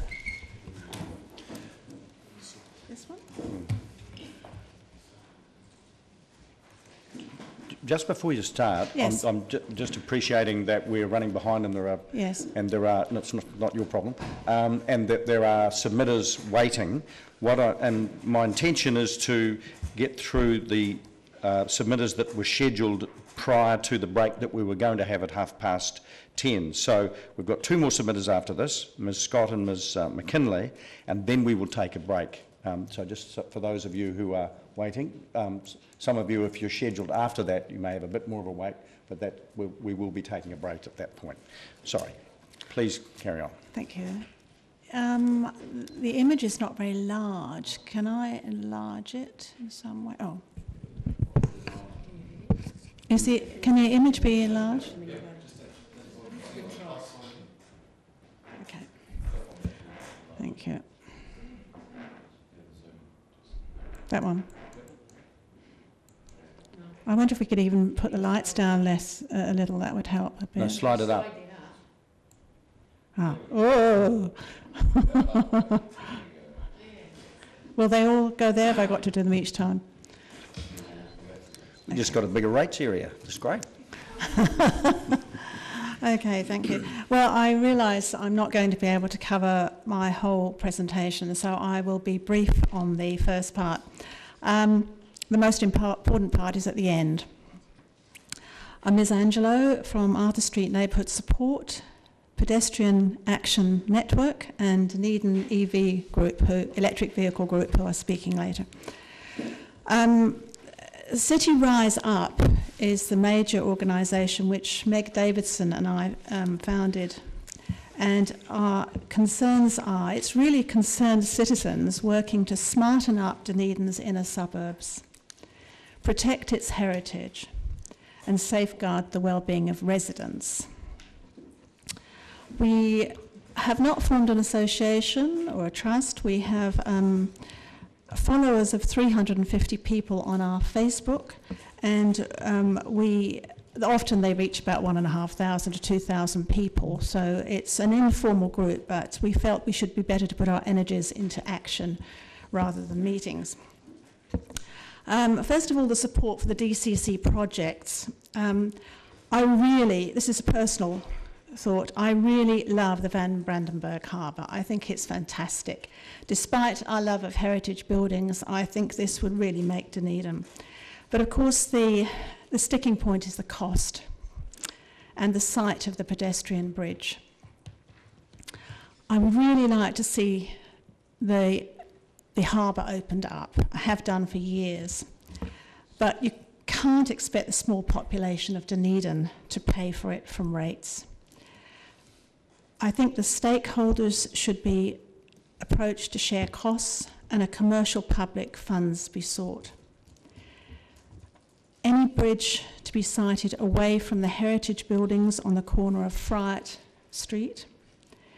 But first, can you not revisit Kiwi Rail to allow a rail crossing at the Chinese Gardens, or even investigate the government requisitioning the crossing? Because this would save Dunedin millions of dollars. The central city upgrade. A more friendly central CBD is essential and is best translated as vehicle-free. I favour the $60 million choice, but it's too pricey for ratepayers to bear. Affected buildings will acquire added value to their properties and should pay towards the cost. At times we have 5,000 plus pedestrians a day from cruise ships or special events. The main focus is their main focus is the Octagon, and this should also be pedestrianised, and that includes no cruise ship buses. So my real wish is for pedestrians to be able to wander safely, to shop, to sit, to admire heritage buildings, public art and socialise. Please don't sell our parks and sports fields. We'd like to keep Dunedin very green. I see there's a special award for the green cities at the moment. Take advice on lighting from the Dark Sky City Group. And I actually sat at their presentation the other day. I was very impressed. Pedestrianise the Octagon. Cruise ship buses to drop off at that bus hub, because not only will that take them out of the Octagon, but they might actually meet some local people, like myself. They seem to wander around in groups on their own, but don't meet the locals, so that would be a good thing. The main thing for Dunedin I'd love to see is electric-only public transport, including the high street cable car. With it goes the encouragement of electric chargers for private and public vehicles, and prepare for an e-car share schemes, which are the future. The tertiary precinct, I think lifting the look of the tertiary precinct will change the very environments that many students seek by coming here. My wish is for a moderate investment, with the university obliged to either pay rates or offset costs, or if desired, contribute to the substantial investment of 20 million. Rental property owners to pay for the area in front of their property to be upgraded. Perpetrators of future damage to public property to be charged by the DCC in every instance. We must stop the vandalism of our streets, particularly if they're being upgraded. Rubbish, recycling and organic waste disposal to be screened from public view in the street design. And again, plug-in chargers for electric vehicles. Now, the Green Heritage Trail has been talked about. I will just go briefly through it. The idea is for it to go up and down so that locals and visitors use it, but extend it, not just in the green area, but add our heritage homes and special heritage sites and views of the harbour into the mix. We want to get people walking again. We want to get kids going to school, walking to school, adults to the shops, students to the universities, and workers to their offices. And a reason to leave the car behind. Because walking off-road through a green heritage trail and using public transport, we want to make it easier, cheaper, healthier, and a voyage of discovery. Ever seen tourists walking around City Rise? I do. I live in Arthur Street.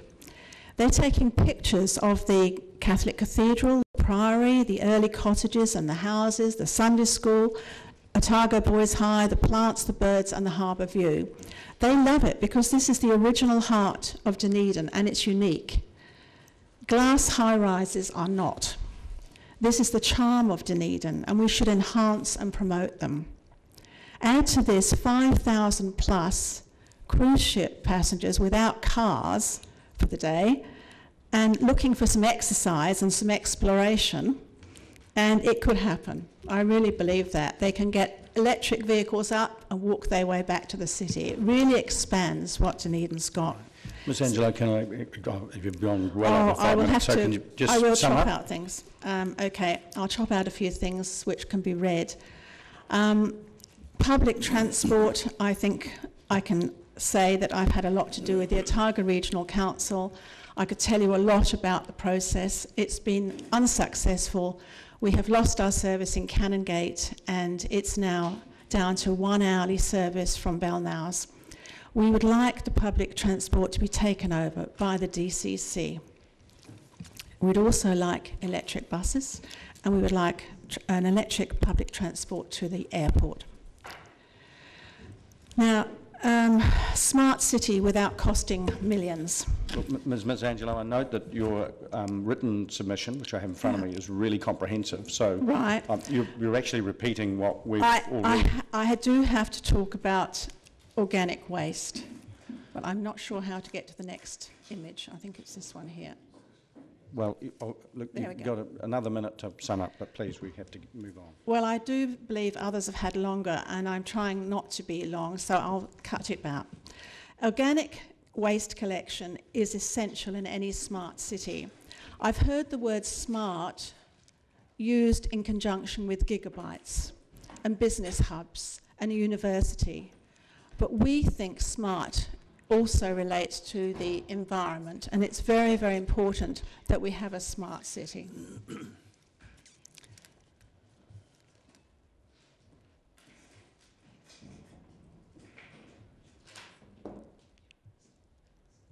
Sorry. I need some help here, I'm afraid. I want to go to number 3. I don't know how to do that. It's number 3 image. And then you want to increase the size of that, don't you? I don't need that one yet. I need number 3, and it's on the memory stickers, number 3. While we're looking for that, no, it's actually number 3, and it's. Can you go back to the memory sticker page? What can you see? No. Oh yes, that one. Can you? Okay. We want to talk about the neglect in City Rise. The smartness can't be applied to where we urban residents live, particularly on the hill leading off the main street. Yet it contains most of the heritage stock of houses and makes Dunedin really much more interesting. As people walk these streets, they should be inviting, safe and smart, and that's my first wish, to smarten up what we have, clear the footpaths. Organic waste collection is essential in any smart city, and it's really needed here. Ensure developers put in electric vehicle infrastructure and make property owners more accountable, because they own and rent a lot of the property here. Dunedin should not plan to just be an event and tourism driven city. Queenstown has done this and locals are moving out. It's not surprising when 1 local resident per 34 international visitors. Unless there's a tourist tax, this will be unsustainable. Dunedin's best asset is its history. We have a large volume of grand and humble buildings. Our 10-year plan must surely put funds aside to save and enhance them. Look, I'm going to call it to a halt there. I would really implore you to let me talk about the residents. I am opening it to questions now. Well, the most important part is at the end, and I'm on to it now. Ms Angelo, I asked you some time ago to go to the most important part, and I've given you more time. You've had about double the time that you would normally get, and we are desperately behind. And if you have time for questions, to make time for questions, we have to bring it to a halt now. So are there any questions, councillors? And can I repeat that your submission, your written submission is very comprehensive, and we have read it. So there is one thing you haven't read, which I discovered from your council staff. I'm afraid that 70% of the population of Dunedin do not have a community board, and that is new information I received 2 days ago. That's fine. Councillor Wilson. Are you aware of the Local Government Act and the ability of the community, if they want one, to apply to have a community board, as the Otago Peninsula did themselves? Yes. Have you considered that action yourself? I haven't considered it myself. I think there is another way, and that is to extend existing community boards or to allocate a couple of councillors. It would be much simpler. So I don't know which way you'd prefer us to go. That's fine. Councillor Gary. Thank you, Ms Angelo, for your submission, and we've all read it very thoroughly. Oh, thank you. I just had a real detailed question because I was approached by a resident around this and wondered if it fitted with your vision for the Heritage Trail, which is a very interesting concept. Do you envisage that would include park benches at various resting places, viewing spots throughout the trail? if we could afford it, that would be wonderful. I mean, it's really an idea I'm putting to the council. I'm not actually suggesting that I do it. No. I Yes, just wondered if that was part of if there was budget. funding available, it'd be wonderful. And also, I like the idea of including the arts. I saw some steps on the way here today which had poetry on them, and I thought that's the same sort of thing you could have coming through the bush and coming through the zigzag of Canongate. Thank you very much. Thank you. Thank you, Ms Angelo. Appreciate your submission, which is very comprehensive, and I can assure you that it is read. Oh, thank you. Thank you. Now, Ms Scott.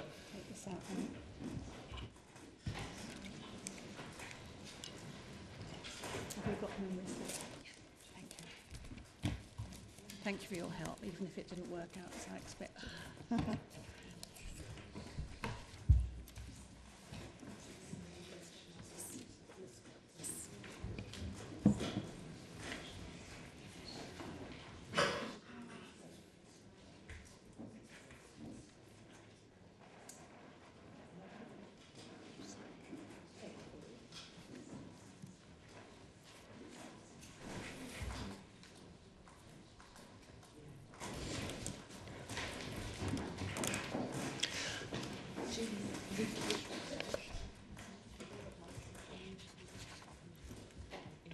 Do we have lunch here? No, I didn't think we did. Welcome. Welcome, Pat. Now, I've got your submission in front of me, so can I suggest that in the interest of time you speak to it rather than repeat it to us? Well, I have done it anyway. Kia ora, koutou, talo lava. I've done it a little bit differently. I've done a wee summary on a page that I've just given out, and that's what I'm going to speak to. Excellent. And also a cartoon which I wanted to briefly refer to.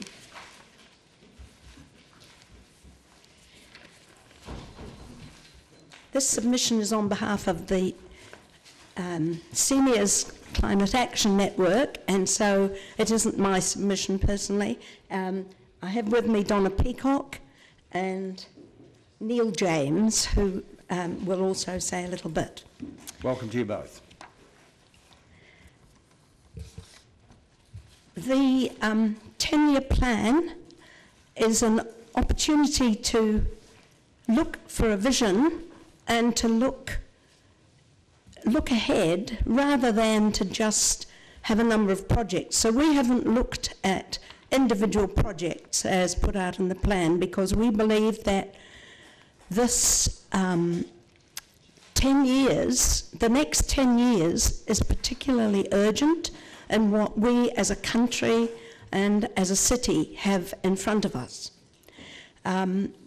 We've put this little cartoon around, which some of you may be familiar with,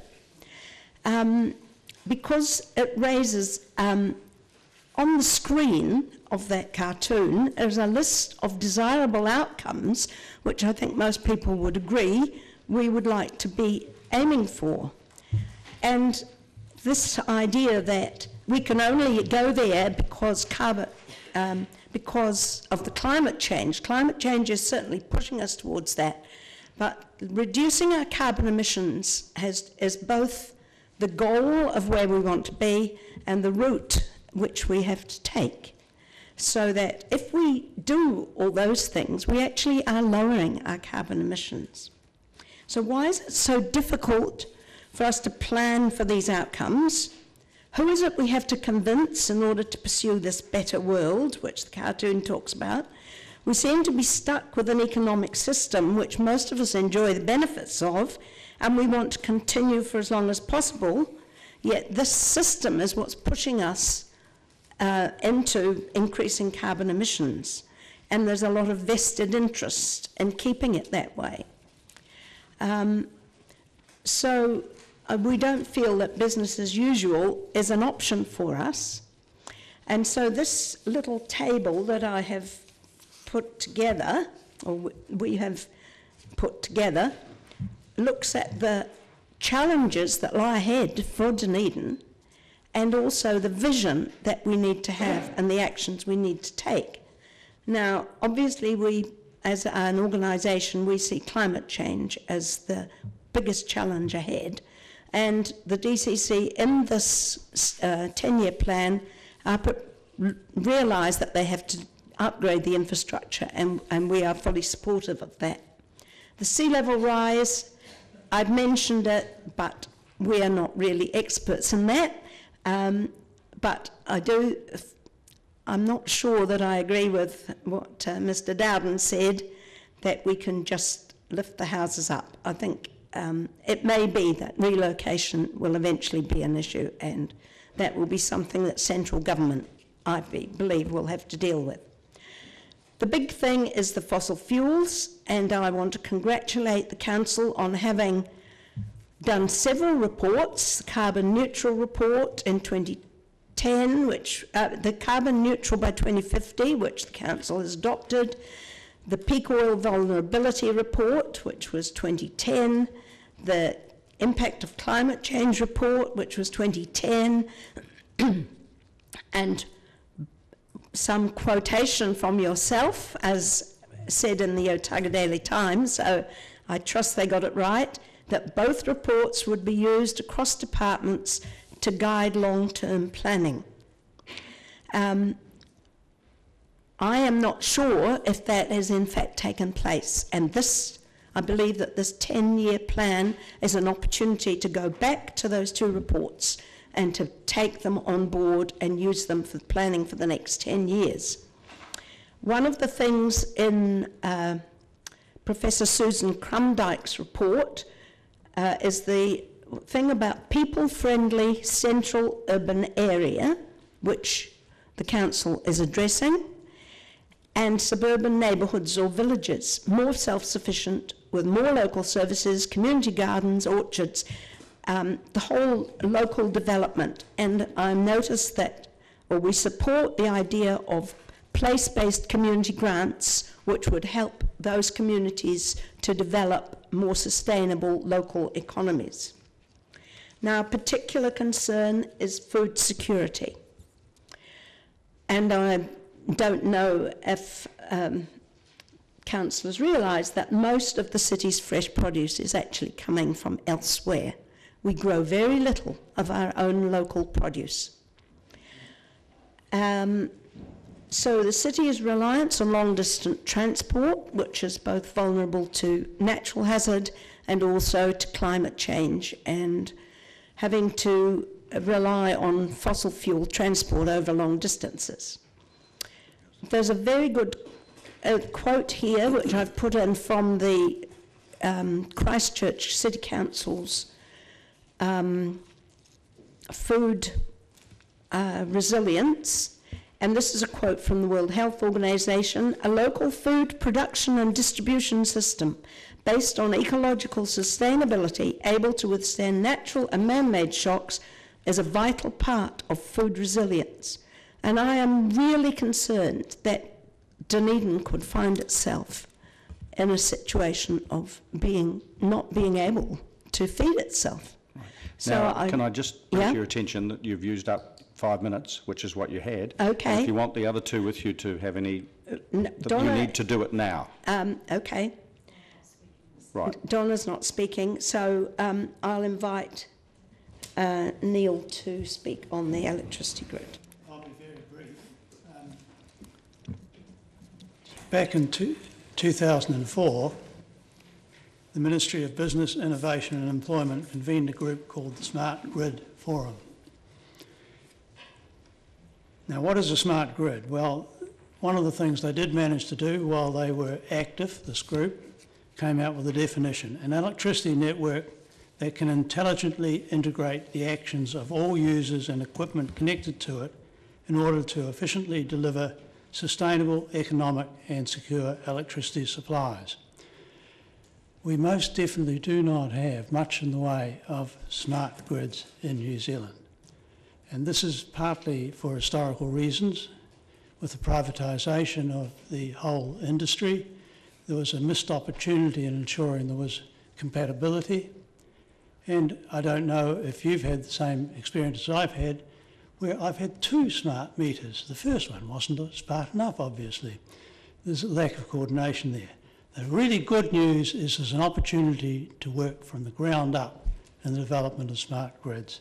And that is a particular thing that I think the council could be involved in facilitating the development of these networks.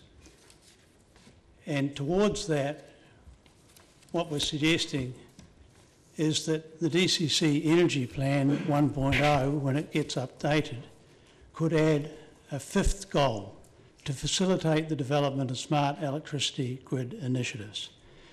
With this goal in place, the next version of the energy plan would include detail on actions the city is taking to support the development of a smart grid. Now, the smart grids, the technology is building there, and you will have heard of blockchain. Blockchain technology is going to be a key part of developing smart grids. There's a long way to go. There's something the City Council can help with. Thank you. Thank you. You're happy to take questions? Councillor Elder and then Councillor Wilson. Councillor Elder. I was just thinking the Centre City upgrade, would that be an opportunity to sort of develop smart grid in the Centre City, or? No. I don't actually know that much about smart grid. No, that's not. The important thing about a smart grid is the ability to have a whole lot of disparate parts work well together. And it's the software and things like blockchain technology which will enable that. So you can, for instance, do something along the lines of what the Blueskin Energy Network have done and help coordinate the activities of a whole lot of consumers within a group. Thank you very much for your submission. As I said to the previous submitter, you can be assured that your submission is read. It's been circulated to all councillors, it's been read, and it's a very comprehensive one, so thank you. Thank you. Thank you.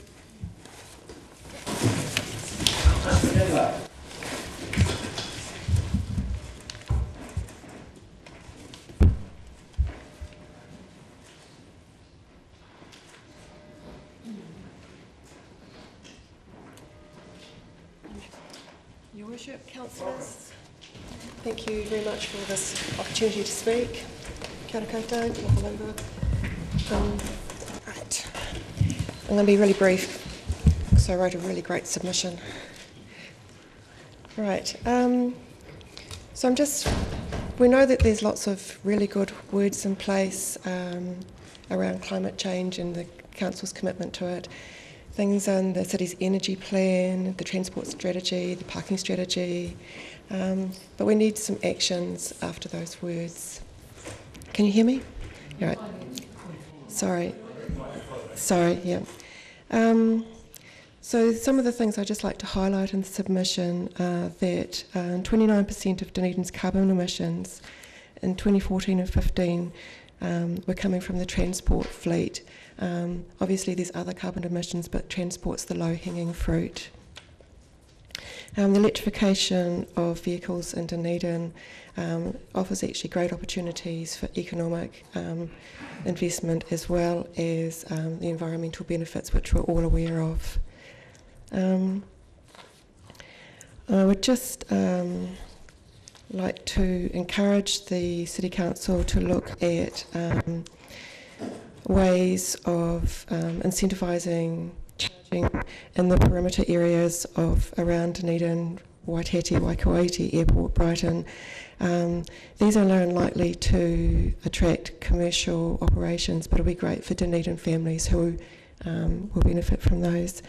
Encourage and incentivise developers to install charging within their developments as standard as part of their planning.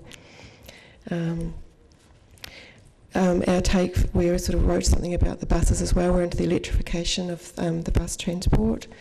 One of the things I'd like to just highlight as well is we thank Aurora Energy for the initiative in installing the first EV rapid charger over in Falul Street. It was probably the worst place in Dunedin they could have put it, but we thank them anyway, and it's always a wee bit bad to moan about free things, but the place where they put it used to be called, there used to be a sign there that said for small cars only. That sign disappeared, they put in a charger, and now there's really big cars parking there, and it's often gridlock. Also, the sign, we'd like to have better signage there for EV parking only. These aren't actually parks, they're charging zones. We'd like a change in language to help with education for petrol cars who park in those charging zones, and we call that an ice block. And that will also help with education. I haven't got much else to say that's other than what's in my submission, and I take it that you will read it because you're beautiful people and some of you are EV owners. So, the two don't always go together, you know. Right. Okay. Kia ora tātou. My name's Henrik Moller. I'm part of this EV Society. I'd like to reiterate this last thing about this being blocked here. We've just completed a survey from around New Zealand, and the average time that an EV owner is prevented from going on to a EV charging station around New Zealand is 1%, but in Dunedin it's between 9 and 12%. So we are the iced capital of the world, and this is not a good look. So, but it's great that it's there. I'd also like to congratulate the DCC for starting the process towards EVs. We'd love to see a formalised target for that increasing, perhaps half the fleet to EVs halfway through your 10-year plan, and maybe 90% by the end. It saves you money, and it really helps all your planning. Kia ora. And I don't know if people are aware that there are charging maps of where all the chargers are in Dunedin. I mean, in New Zealand. There's only one in Dunedin at the moment, and we'd like to change that. And we have been here before. Any questions, councillors? Councillor Gary. Thank you for your submission, and I found it very interesting reading the written submission.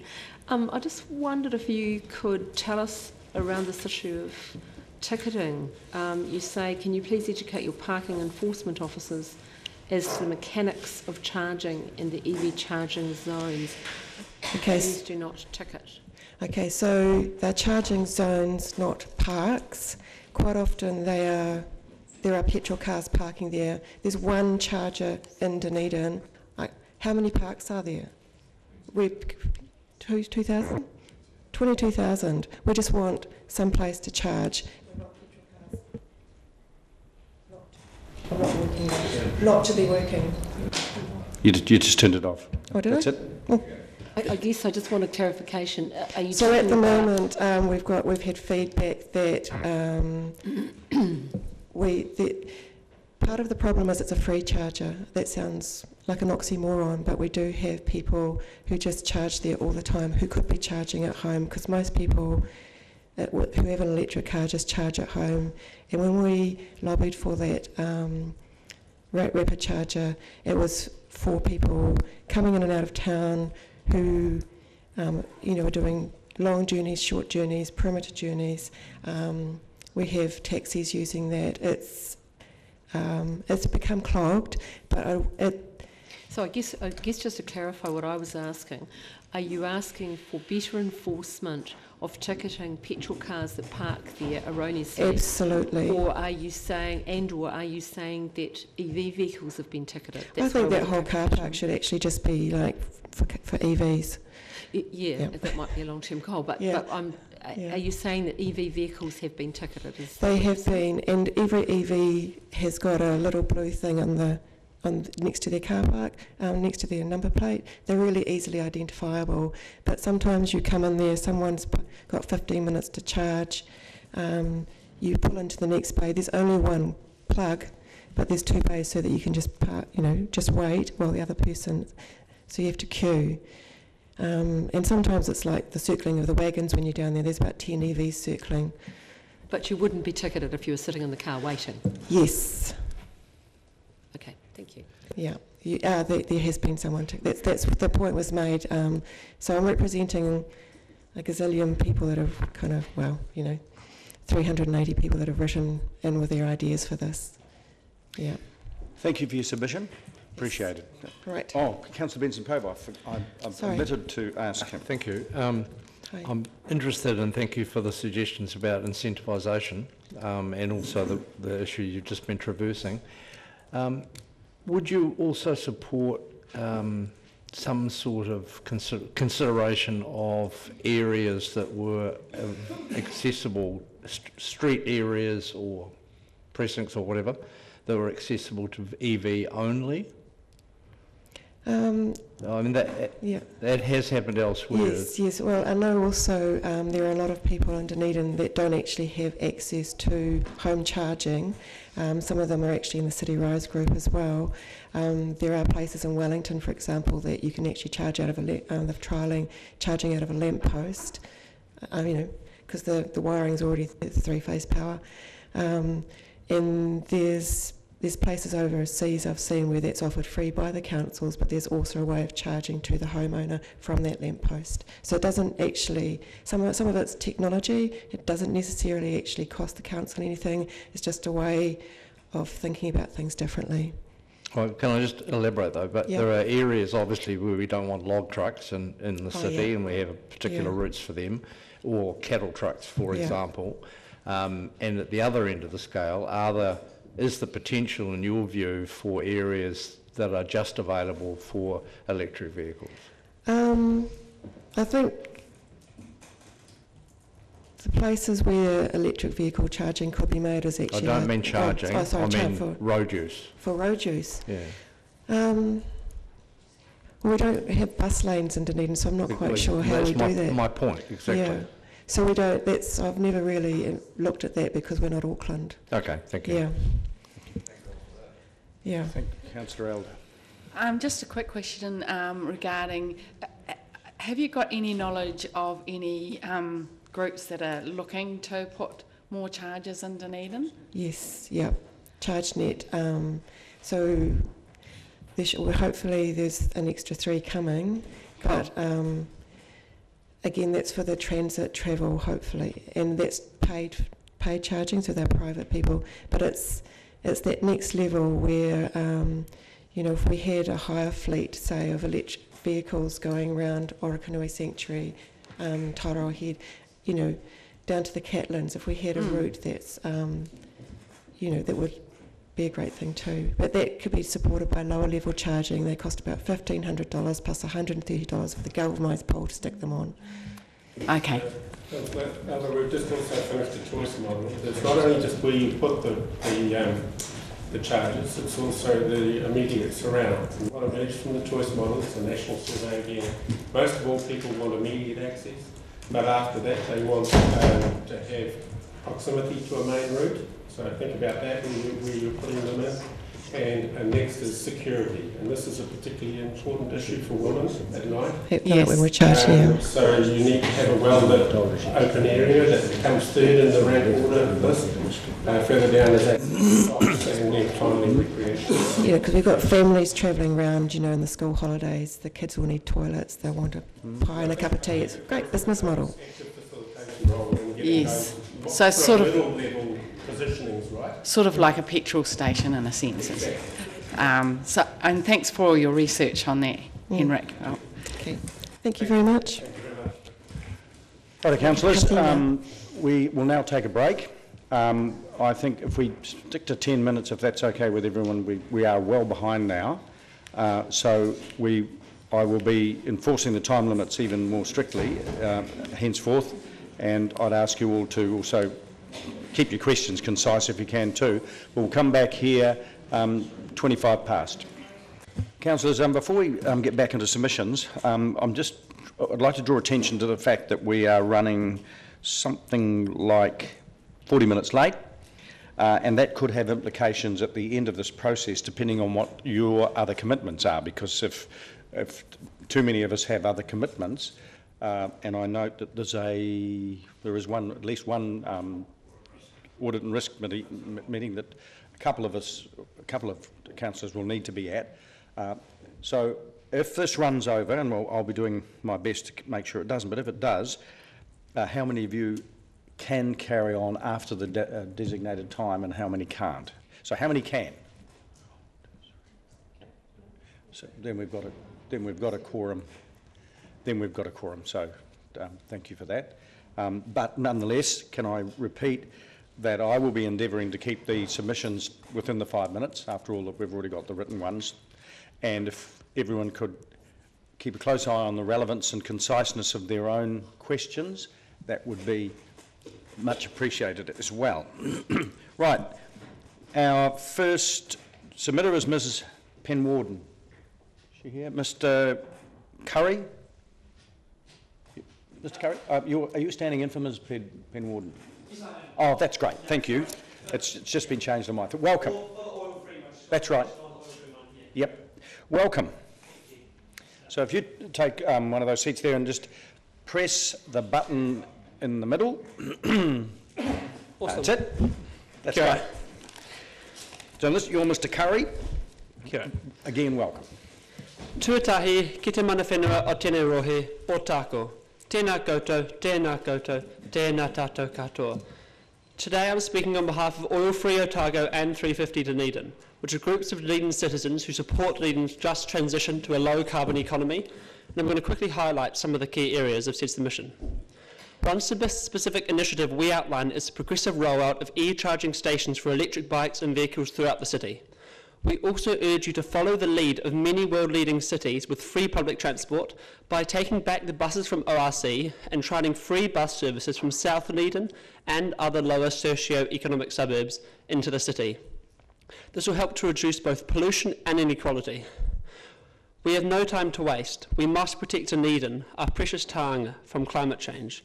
To fund these initiatives, we support a progressive rates rise to households related to household disposable income. We do not, however, support the Council's preferred option of an architectural bridge. Instead, we endorse separate cycleways and wheelchair-friendly linked pedestrian thoroughfares, which may include a modest bridge, which could be heritage-style in keeping with surround restoration work, while still being affordable. We also ask you to divest, defund and de-sponsor in relation to oil and gas corporates. We thank you and applaud you for the strong stance you have made in the past against oil drilling, in particular to your great mahi of the divestment of the Waipururi Fund from fossil fuel exploration. But we cannot stop here. Fossil fuels companies try to build social licence by funding research and other projects in Dunedin. For example, NZ Oil and Gas currently funds the Dunedin Cosy Homes Trust, of which Mayor Cole is chair. We believe this is contrary to his participation in the Global Covenant of Mayors. Oil-Free Otago and 350 Dunedin politely urge you to find another sponsor for this and any other project that accepts money from fossil fuel corporates. We also urge the Council to publicly announce that no future oil conferences will be held in Dunedin's council-owned venues, as apart from anything else, this will send a clear message to other councils around Aotearoa that oil and gas corporations are not welcome here.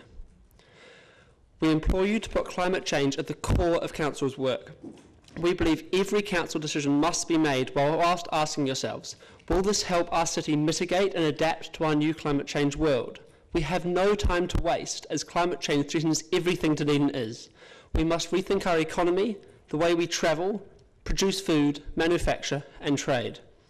350 Aotearoa has a vision of Dunedin in 2030, to be a place where everyone has a healthy and affordable home to live in and meaningful work to do.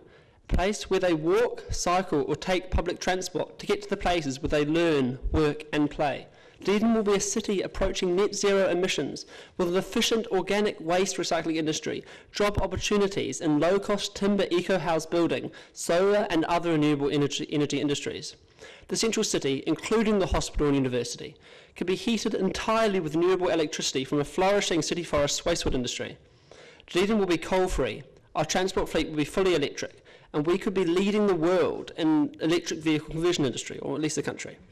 Future and Dunedin current ratepayers will be grateful that 10 years earlier, you, our elected city councillors, resisted the temptation of a cosmetic spend-up or a fancy bridge, and instead had the foresight to prepare for a climate change future by subsidising public transport and helping kickstart low-carbon manufacturing, sustainable industries and other initiatives. In this vision, instead of leaving our children and grandchildren to hopelessly struggle against stronger storm surges, sea level rise, coastal erosion, increased risk of drought, floods and wildfires, and the many other catastrophic effects climate change will bring to Dunedin, you could have focused on how to prepare the city for those events. This vision is totally attainable, but only if you guys make the really tough decisions. Either you can take climate mitigation seriously, put it at the core of the 10-year plan, which it's not right now, and make Dunedin an innovative, world-leading, carbon-neutral hub that is known throughout Aotearoa for its sustainability, or else Dunedin, and all that we love, will be history. So we ask you today on behalf of the future generations of Dunedin, which side of history will you be on? Will you be lauded by the future generations of Dunedin, or will you be vilified by them? Kia ora. I am. Great. Questions, councillors?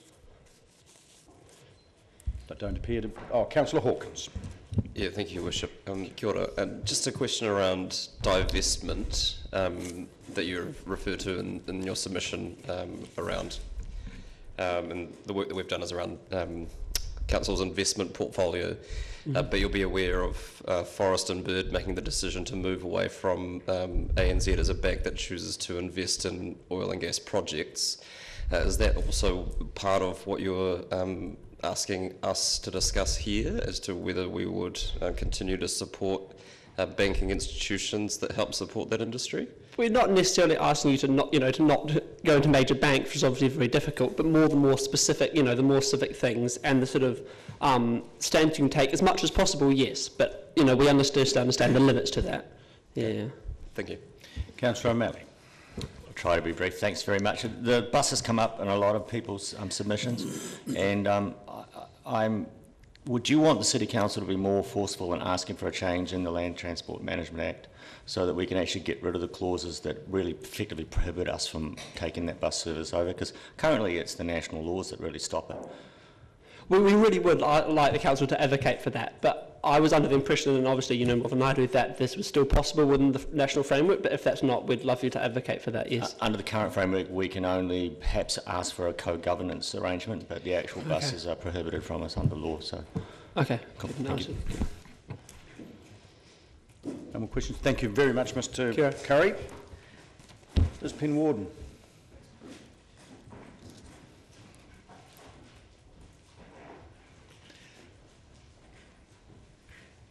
Welcome. I take it yours is a personal submission?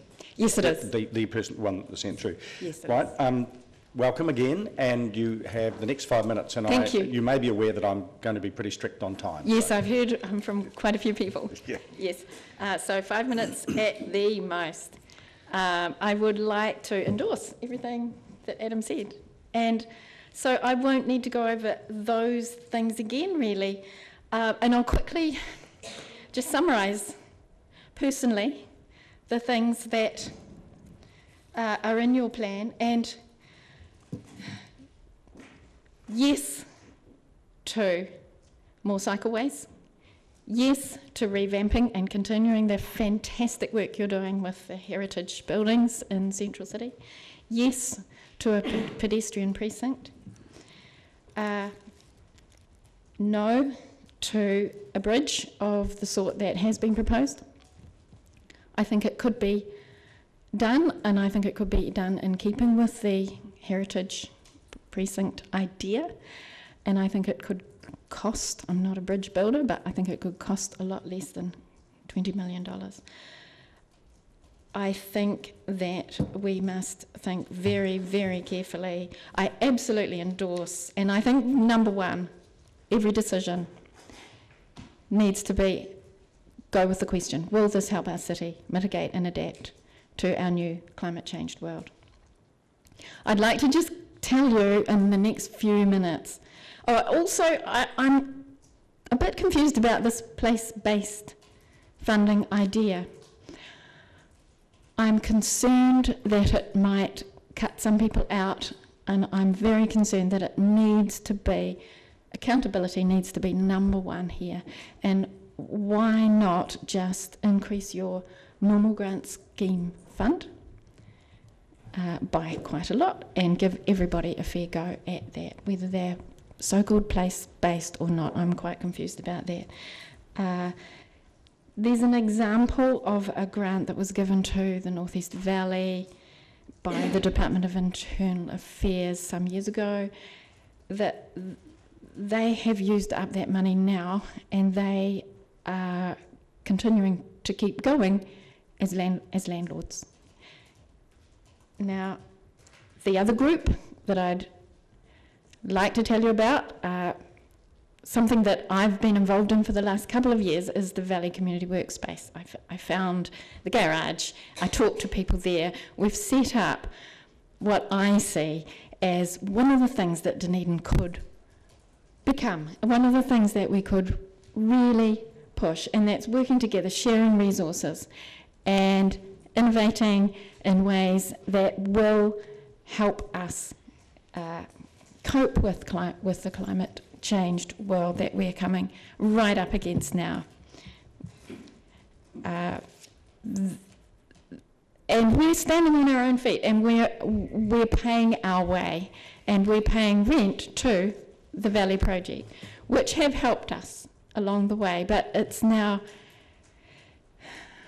I don't know, I think it's really important that we are very careful where we give our grants and our money, and I think accountability is number one there. Myself, very, very briefly, when my first grandchild was born in 2011 was the same year that James Hansen came to Dunedin and spoke about the climate and basically confirmed all my fears about that. Jeanette Fitzsimons came that year as well and talked about the lignite mining in Matara Valley. That is when I jumped into climate change work pretty seriously. I'm a member of the organising group for Coal Action Network. I'm part of Oil Free Otago. I'm part of 350 Aotearoa, as well as keeping in touch with the Seniors Climate Action Group. There's a whole lot of fantastic stuff going on here on the climate stuff, and I see you guys as at the forefront of making the right decisions, and these next 10 years are absolutely going to be crucial. So there's some really nice little examples. I mentioned the Valley Workspace. Just last week, I met a guy who wants to start a coffin club. People making their own coffins in a sustainable way. He had a look at my car, which I'm converting to electric, and he's really keen now to do his own car. And I've been able to connect him up with other people in the valley and within the city who are really keen to be part of his club. So it's that kind of thing that will just snowball when we put people together, give them a bit of help to get started, and off they go. It's as big as our imaginations. So that's really cool. We've also got Out in Waitati. Can you bring it to a conclusion now, because you've had your 5 minutes? Okay, I've had my 5 minutes. Okay, I'll stop there. I just want to say, please, be bold. I know I worked in the union movement for some years, and I know it takes courage to stand up to power, and your job here is to stand up to business as usual, because they do not want to change things, but you must. We have got to decarbonise in the next 10 years. Thank you. Thank you. You happy to take questions? Yes. Councillor O'Malley. Thanks, Rosemary, for your presentation. I just want to touch on the place-based community groups funding. Yes. Your concern basically appears to be this funding model as it separates away from the existing community-based funding. So as we head in that direction, I assume, are you wanting us to be paying special attention to how far that deviates away and the consequences of doing that? I'd like to understand the reasoning behind behind the place-based funding, and I haven't quite understood that yet.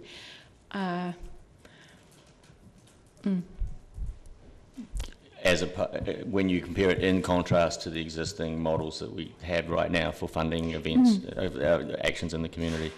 I think there are groups doing fantastic things who you are funding, and I wouldn't like to see them missing out because somebody else has asked for a large sum of money, and maybe because they're so-called place-based, why is that more important than some of the work that's being done in other specific areas, which can't be defined as place-based? Thanks. Thanks. Ms. Pedmorden, thank you very much for your submission. Mr. Rutherford.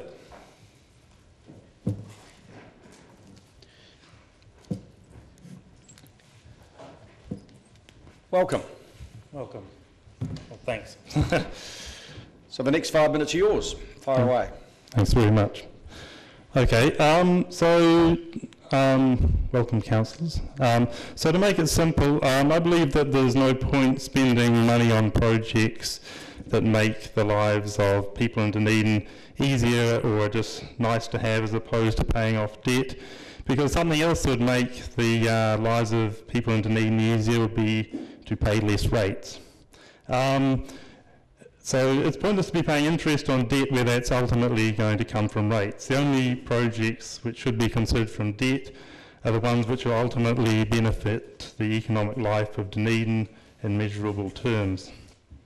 The sorts of projects I have in mind are game-changing projects which will bring more visitors or residents to Dunedin. Rightly or wrongly, the stadium was one such project. The waterfront development could also be such a project, and it'll be better than the stadium, as the tourism money generated would stay in Dunedin, not go to some touring artist, or a lot of it anyway. There's other sorts of projects. Christchurch has electric trams. Dunedin could have those, and something which is unique in the Southern Hemisphere, and that's cable cars. I mean, climate change is something we should take seriously. Dunedin had a electrified public transport system and got rid of it. And there's another major thing, which is the airport. The one thing that's been behind the growth of Queenstown, as opposed to surrounding towns like, say, Wanaka, is the international airport. But they can't take aircraft that go beyond Australia. Dunedin could if it was suitably expanded. It's a real advantage Dunedin has over Wellington, as the airport cannot be expanded without vast costs. So, yeah, that's just a couple of things I had in mind.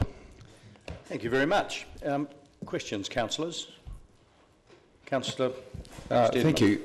You talked about economic life. I just want to get something clear here. You're talking about the touring artist making money, so you prefer not to see that, you'd prefer not to see the artist getting paid. Is that what you're getting at there? No, that's not what I'm getting at. What I'm getting at is that the stadium brings people into Dunedin, and they're spending money in the city. That's an advantage, but a lot of the money they're spending is obviously the tickets to see those artists, whereas if it was something Dunedin-based itself, then the money would be going to Dunedin itself, as opposed to all those millions of dollars in ticket sales going to the tourist artists. So it's better than nothing, but it could be better. That's all I'm saying. No, that's great. No, that's perfect. Thank you.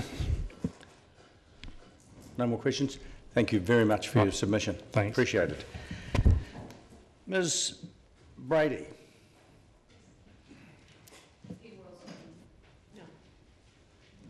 No, the M. Wells has been crossed off, so please. Welcome. Thank you. I'm also here with Benton Glassy, who is a co-worker.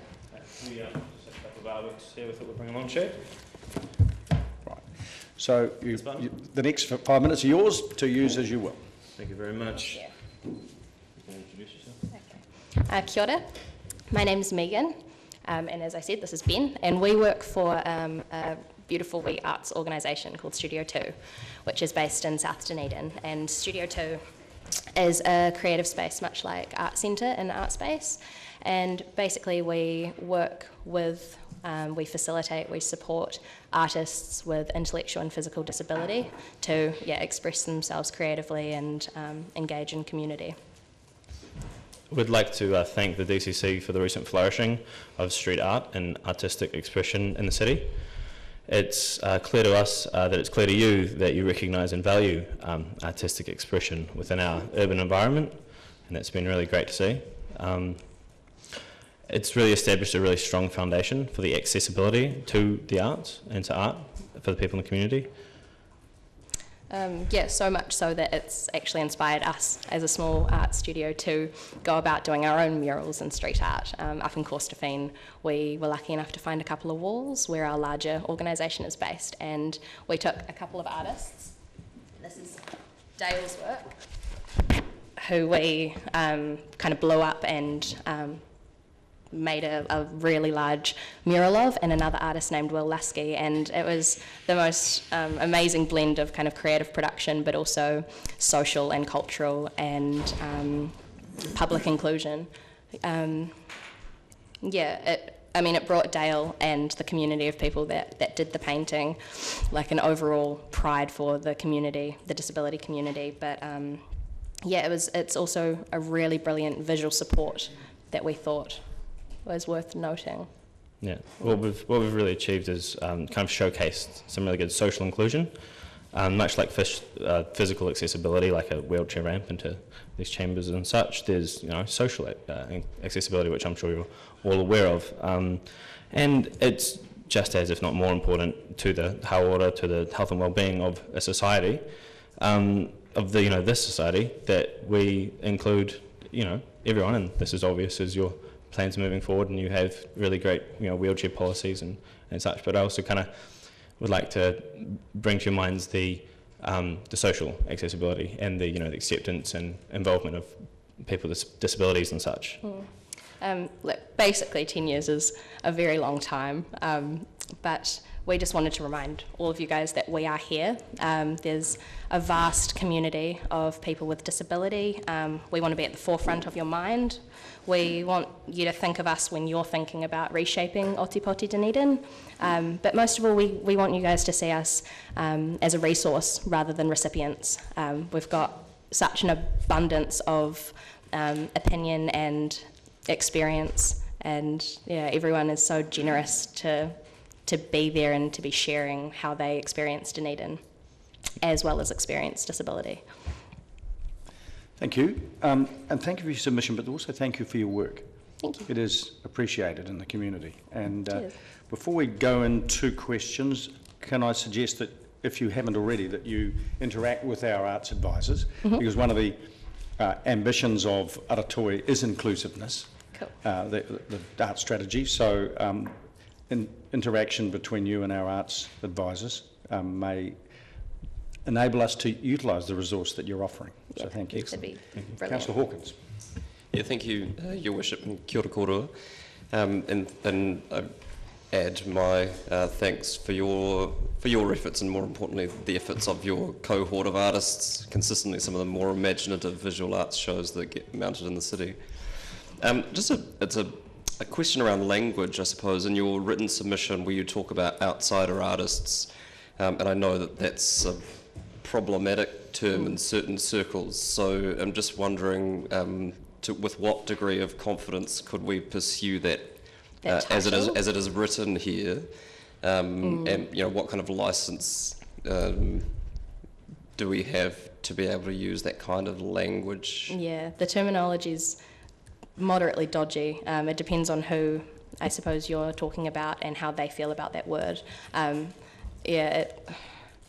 For lack of a better word, outsider art kind of falls into a very broad category. Yeah, but basically, I mean, I'm sure you all know, but it identifies an artist who has nothing to do with institutions and hasn't been sculpted and scripted into creating. They make for pure creative activity, and it's, we probably need a better word, I think. But like I said, depending on the artist you're working with, how they feel about that term, I think it possibly comes down to. Yeah.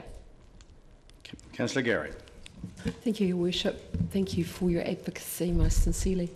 Just a very quick question. Could you just briefly tell us the range of disability? Because I think it's very easy for us to, you said intellectual and physical disability, it's very easy for us to think it's people in wheelchairs. Can you just give us a little bit of a brief summary of that, please? It's a very broad range. We have a huge range of ages, from fresh out of school right through past retirement. We have within the studio, which is a very small studio, we have only about 30 or 40 people that come along, whereas a place like Art Centre has a much broader range. There's dual, with any kind of disability, there's crossover between mental health and intellectual disability. And physical. And physical disability as well. There's a very broad range. So when you think of disability, think of all kinds of disability. Down syndrome, Friedreich's ataxia, a large motor neuron Yeah, hard Disability to- is a very hard thing because it's the largest kind of subgroup that any of us can fall into at any time. Mm. You know, any of us can become disabled at any point in time, and that's just, you know, I think it's a very broad terminology, but when we talk about, you know, outside artists and disabled artists, we particularly represent intellectually disabled artists and such, but yes, it's a very broad. Thank you very much. No worries. No more questions. Thank you very much for your submission. Thank you. Mr. Ovens.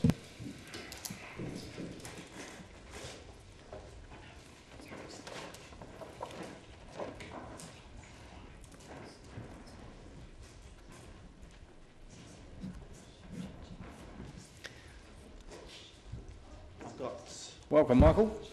Sorry you have to put up with my face. So this is just what was submitted plus a few more notes, sorry. Right. Well, you'll be aware that we're on a tight time frame and you have 5 minutes, so okay. far away. Okay, well, there's a bit about me at the top there. I like the phrase from the previous guys. I can sort of bounce off that and say developers are a resource as well for the city. I'm an architect and a developer. When I say developer, I've only done 1.5 developments. But I'm a mum and dad investor, and I'm mainly concerned about housing. There's not a lot about housing in this, I must admit. I'm concerned with the policy and implementation of developer contributions. The costs are quite huge. Initially, I saw it as a bit of a money grab, but you know, that was invented under the Local Government Act 2002, but we coped before that.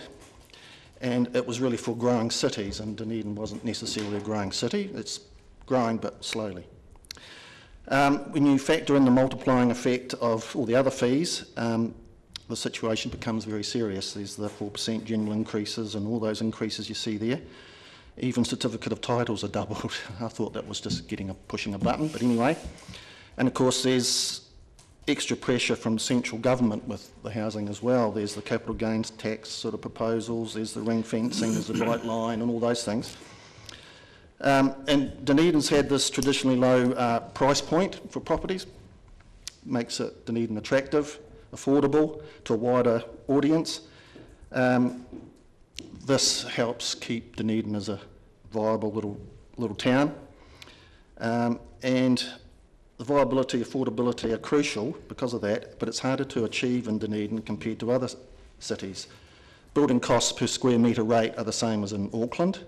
Okay, land is dearer in Auckland, but the returns are harder to achieve. So it's easier to overcapitalise in Dunedin when you build something. So adding more costs makes it even harder.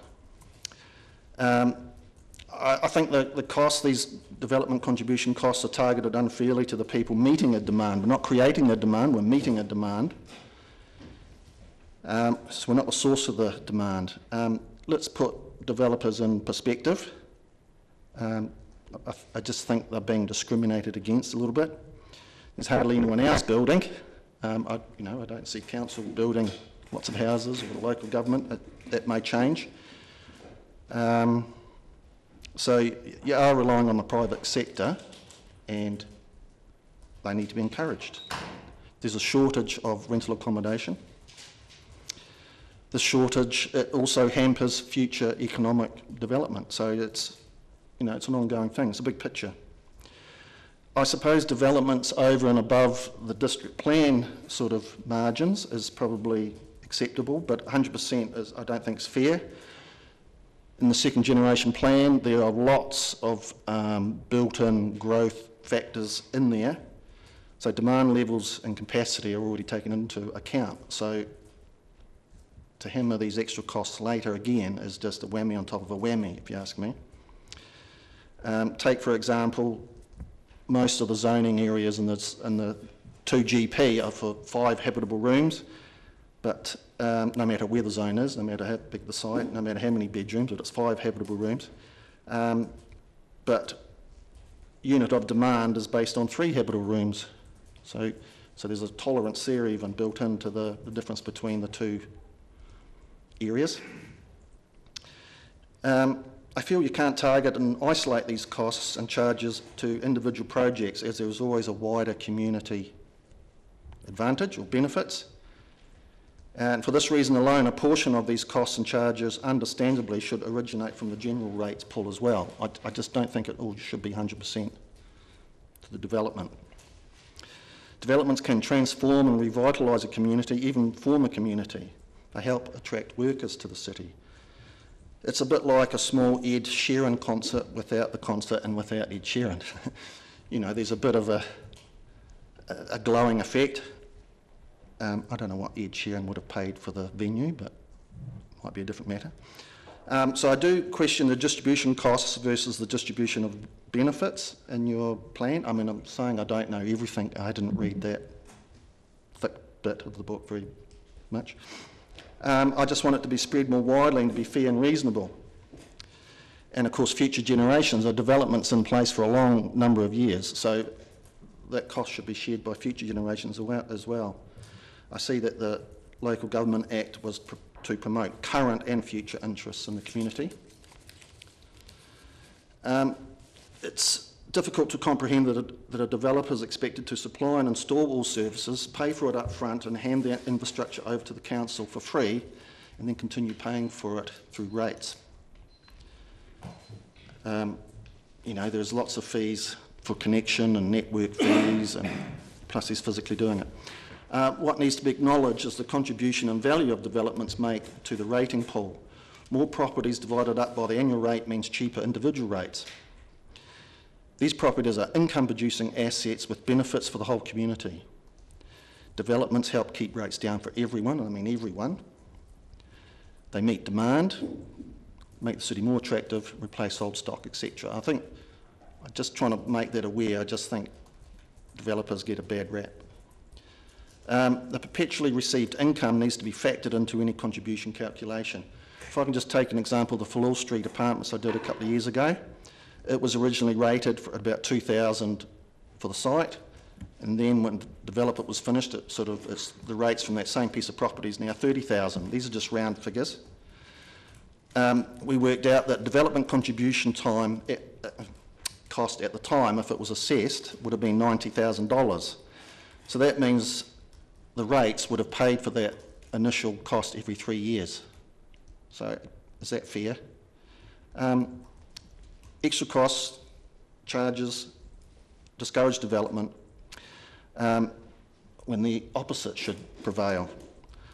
I'm asking you to recognise and incorporate this value, worth and future worth in the development contribution calculations. Now, Mr. Evans, I know that right. what you're telling us is actually in your submission. I'm just reading it as you recite it, and we're well over the 5 minutes. So can we switch to questions? Or I just want to finish. Mm-hmm. I've got a typo there. Thanks for time. It's supposed to be thanks for your time. But if some of these conditions were in place a bit more, you wouldn't need the mayoral task force, and you wouldn't need special housing areas because it wouldn't be an issue. There'd be wider spread distribution of powers over people to provide housing. Thank you. Thank you. Before I go to others' questions, are you aware that at the moment the development contributions regime only allows councils to take development contributions for hard infrastructure like sewers and pipes and that kind of thing, whereas there's a bill before Parliament right now that will expand that to allow councils to collect development contributions to contribute to community facilities as well. So, if anything, it's likely to expand. Are you aware of that that's happening? I think it's the wrong way. I mean, they're public things talking about, and yet an individual's got to pay for it. No, what I'm saying is that development contributions at the moment are allowed to be collected. Doesn't matter what the percentage is, they're allowed to be collected only for certain purposes, and that is kind of hard infrastructure.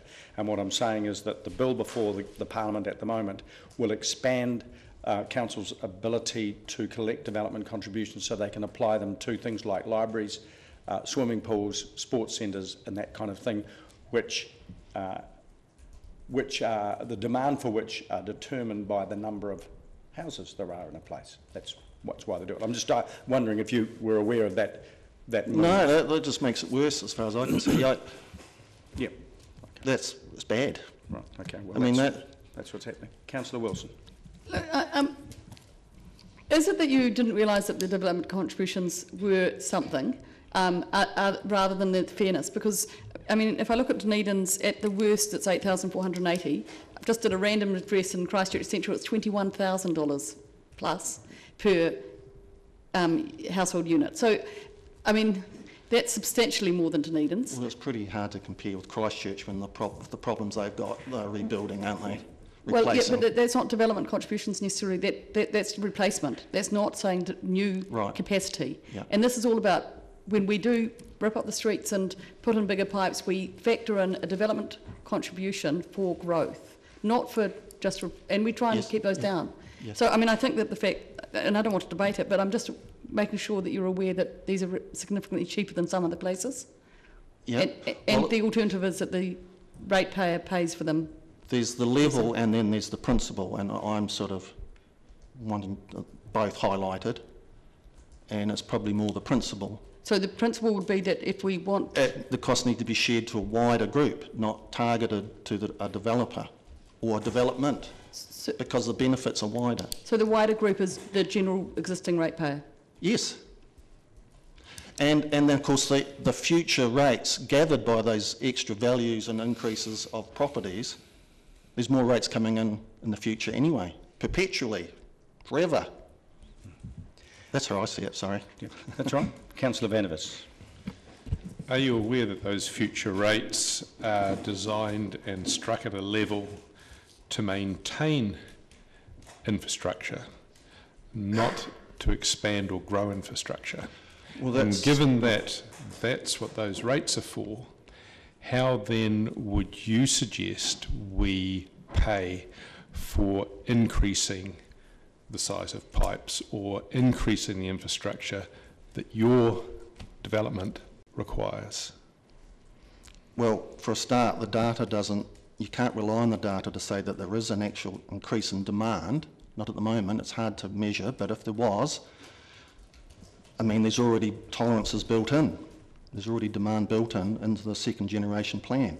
So what is to say we're going under or over those demands, and where? Sorry, my question was, given that rates aren't there to fund new increased infrastructure required, how would you propose a fairer way for us to charge for the bigger pipes that your development needs, for instance? Well, I'm saying we don't know if that development needs bigger pipes, and if the pipes are needed, then it's a benefit for the whole community, not just the development. Why are the bigger pipes going to your development a benefit for the whole community, given their significant cost? Well, the developer's paid for it anyway, for those bigger pipes. He's asked through to pay development for it. Contributions? Yes. So you don't have a problem with development contributions? Well, I'm saying that the proportion of it should be shared more widely, not targeted to the development itself, because there's benefits wider, you know. Thank you. Councillor O'Malley. You make the point that the rates come in perpetuity, but so obviously does the responsibility, and we are facing significant replacement of old infrastructure to where those developers are now in the North or South Cemetery. So ultimately your responsibility keeps going on forever once the development goes in. So the whole purpose, is it not, would you not agree that what you're contributing to is to kick it off? And if we were to move that on to rates, wouldn't that just be a rates increase at that point? Well, it's a rate increase for the individual property, because say it was one property to start off with, it might be subdivided into 20. So there's 19 extra rates coming in, contributing to the ongoing operational costs. So it's capital costs and operational costs, I understand that. But you're asking up front for the developer to put in a large sum. And I'm just saying, spread the load. Okay. Thank you for your submission. We don't have time for the discussion here, but I think this is a very pertinent discussion, and I would suggest that we find an opportunity to tease this out in another forum, because it is important to all of us. And I agree.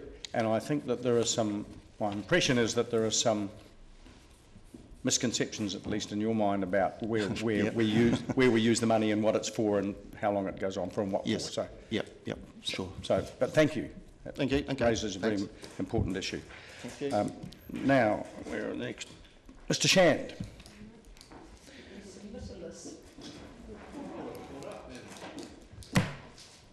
Yes, but we'll only get further behind when they arrive. Mr. Dixon, welcome. Perfect timing. You can come direct. You don't even sit down. Come direct to the table. I was just lamenting the lack of submitters, and you're not the next one scheduled, so you're not late. In fact, you're a minute early. But nonetheless, we'll take you now. Thank you.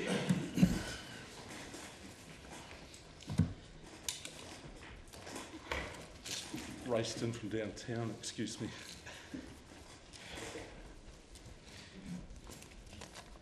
I'm hoping that my submission that you have is the formatted version, not just the one that came through on the website. And I think I commented in sending that the website needs fixing because it was completely unformatted and unintelligible. Well, it looks pretty good here. Good. On our screen. But the other thing you should know is that we have struggled to keep on time today. So you've got 5 minutes. Yep. Go for it. I realise that. Okay. So my background is in clinical psychology with interests over the past, goodness knows how many years in environmental issues. I'm a member of the Climate Psychology Task Force of the New Zealand Psychological Society and been on the Royal Society's expert panel on health impacts of climate change. So it's a little bit with that kind of focus that I'm presenting today. I'm not going to go through the submission, you can read that, I know you can all read, but I guess I want to emphasise the need to focus on communities and community wellbeing. And a lot of the 10-year plan proposals are more or less about capital and how to make the city better, which is great, but we mustn't lose sight of the objective of the people. So, throughout my submission, I've commented on linking with what's happening at the government level. There are climate-related projects coming up from government, and it's really essential for the Dunedin City Council to be on the ground floor of those and with the funds that are going to be associated with them. There will be substantial funding for some projects, some of which Dunedin may qualify for, particularly if you position yourselves really well with that in mind. So in other words, the ink shouldn't be completely dry on the 10-year plan before you know what some of those proposals are, for instance, in the Zero Carbon Act. We need to look at, for example, and these are ones I've mentioned, how we transform our city in a number of ways. So forests have traditionally here been production pine forests. That isn't a particularly good economic activity other than providing some labour and minimal return on logs sent overseas. New forests will need to be planted, and Dunedin should be incorporating in its 10-year plan how it's going to take advantage of that. The advantages are climate mitigation, absorbing rainfall events, looking at better employment options and probably career training options for people in the future. Also, I've noted something on better use of water. In the future, droughts are going to be major events, and you'll be supplying costly water from resources that are being depleted over summer. There are opportunities right now to be collecting what falls in large volumes over very short periods and causes us problems. I'm going to hand you out some things which you can circulate. One is on what Rotterdam's done about living at 6 metres below sea level. So it's very relevant to what happens in South Dunedin.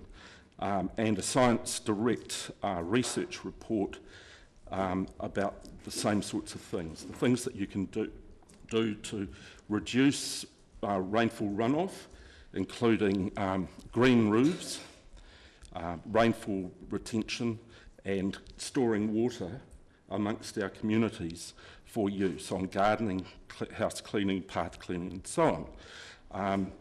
That has potential savings massively for the city in terms of what's now used as treated water, expensive water. Looking at electric trains from Port Chalmers to the city, from the city to the airport, would make a lot of sense for our tourists, rather than have people standing in the Octagon in foul weather waiting to go back to their cruise ships. That's an embarrassment. You could be looking at electric vehicles as an interim measure to get people from suburban hubs into the city and around the city. And that's probably my 5 minutes. If there are any questions, I'm happy to take them. Very much, Brian. Questions, councillors?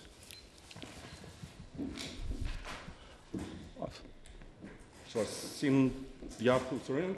There we are. I think it would be fair to say that a number of the suggestions you've made have been raised either by councillors or previous submitters, so don't take it personally that there may not be very many questions, because these have been canvassed to some extent already. Councillor O'Malley. Can you send those around as electronic files? Yes, yes, I can supply those here. I think they're all referenced too for that, so council staff might be able to find them. Also, I think, Mr Mayor, I think a lot of the things I've raised are actually things I've raised over the past 15 years at these hearings, so I'd like to see them done. Thanks. Cheers. Thank you, Brian. Brian. Thank you very much. Cheers. Mr Shand. No, not here. Jacob Leroy. Mr Leroy.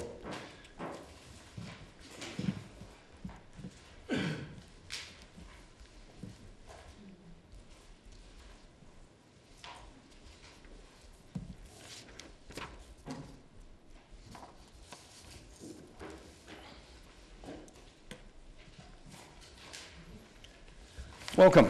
Welcome. I feel like the TV time starts now. It does. 5 minutes. Go for it. Yes, I know. My name is Jim Leroy. I arrived in Dunedin in 1952. My first job was for the council, and I've lived in Dunedin ever since. South Dunedin is my first love, but Dunedin is my... I'm here for you to consider townhouses. And in South Dunedin, we used to have houses on a 16th of an acre. Today, there are people who would want to go back to smaller grounds. I said I've been in Dunedin for 60-odd years, but I do travel, and I came across a slogan of a very famous artist, Mondrian, who said, convention, a type of memory, is the biggest obstacle to the true enjoyment of life and art. So we've got to think, well, some people might like to live near a street or a road or whatever. So what I would propose is that you have two task forces. Two is always better than one because they have a competitive edge. Two young people, one older person. And the teams would be tasked to look for possible sites in the inner cities for small, and we can build 2.5-story in timber frame these days, little houses on small plots. For instance, but that is just what I think, so you can dismiss it. The Market Reserve is a splendid place but completely, in my observation, underutilised. It is utilised on the 1st of May, where I go there for the monument for the people who died at work. I see very few kids on the playing area in the corner. If we can build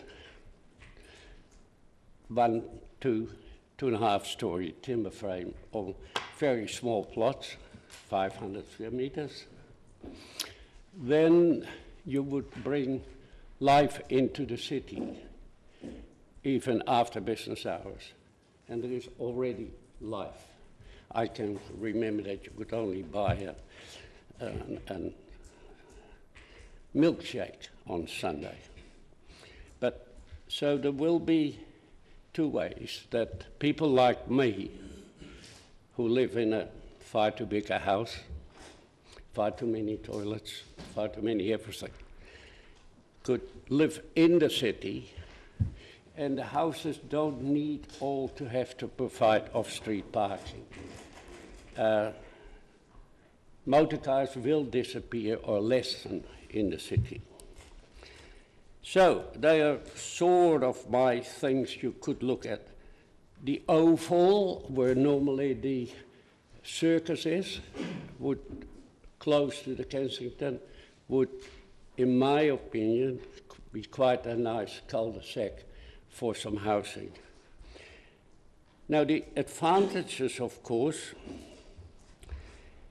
is that you have got the infrastructure, you have got the footpaths, you have got the road, you have got the sewage system, and you have got all that. So you have, for instance, another site you can look at is the disused playing field of the Technical College in Stewart Street. But there's a number. So you could sell those plots, and then you'll have rate forever, and houses in town, or close to town, like mine, would come vacant for other people. And in the inner city, just up the hill, there are a lot of people like me who live on their own in a house where they only use two rooms. And it's lying there idle, waiting for other people who would use everything. It's laid on. So it's a double whammy.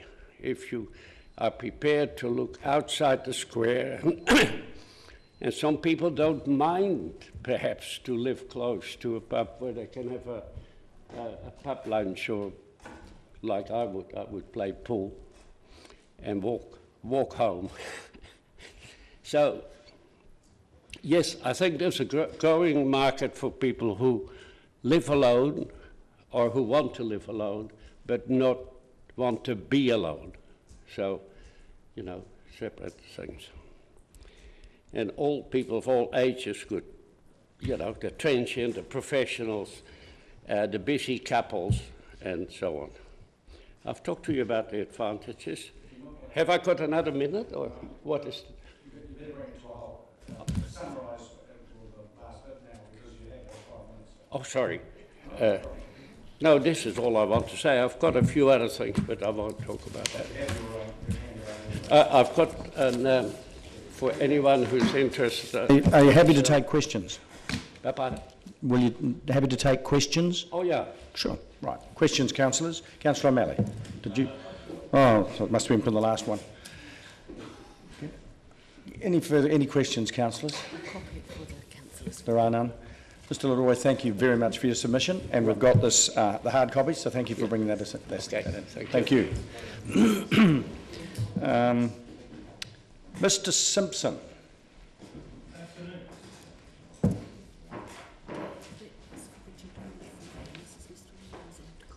Oh, right, okay. Welcome. Thank you. The next 5 minutes is yours to use as you will. Two thrusts to my submission, as you'll be aware. I wish you to put aside the proposed Vandenberg footbridge. I see that in the terms as a folly. especially when you consider that New Zealand Transport Authority have just created and commissioned the vehicle bridge at Frankton, which was for 22 million. There, it's a multi-spanned, 2 vehicle lanes, has a curved alignment, and it's got super elevation. Now, I realise the use of the word folly as being a Georgian-era term is a bit loose because, of course, the footbridge in this case does have a proposed use for cyclists and pedestrians, but it's unlike the true follies which were paid by a super rich landowner on his property. In this case, you're expecting us ratepayers to stump up, which is a further tax, and I think that's inappropriate. I would remind you that Peter Entwistle, the late Peter Entwistle, regularly commented that this was the last sightline left in the Charles Kettle town plan, and I think we should honour that advice. Further, of course, there are 2 footbridges in very close proximity to Rattray Street, being the overbridge at Jetty Street and the picturesque railway station footbridge. Good engineering and good rate-paying collection is about extracting $2 of worth for every dollar that's expended. 3 bridges in 1 kilometre does not reflect that.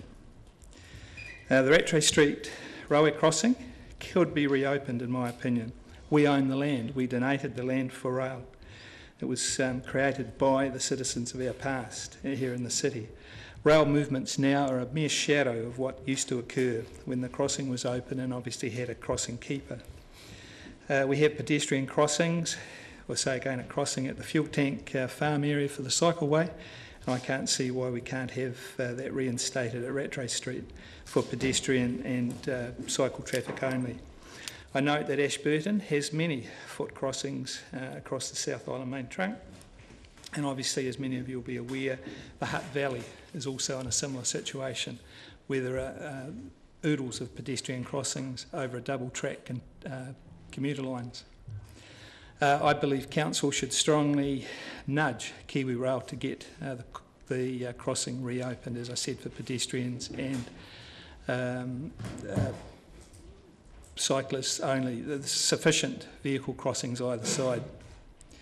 I'm also concerned that our Chinese benefactors from our sister city Shanghai might take umbrage that the proposed bridge, if it went ahead, would compromise, as I believe, the vista, the setting of the Chinese garden. I think we need to explore that.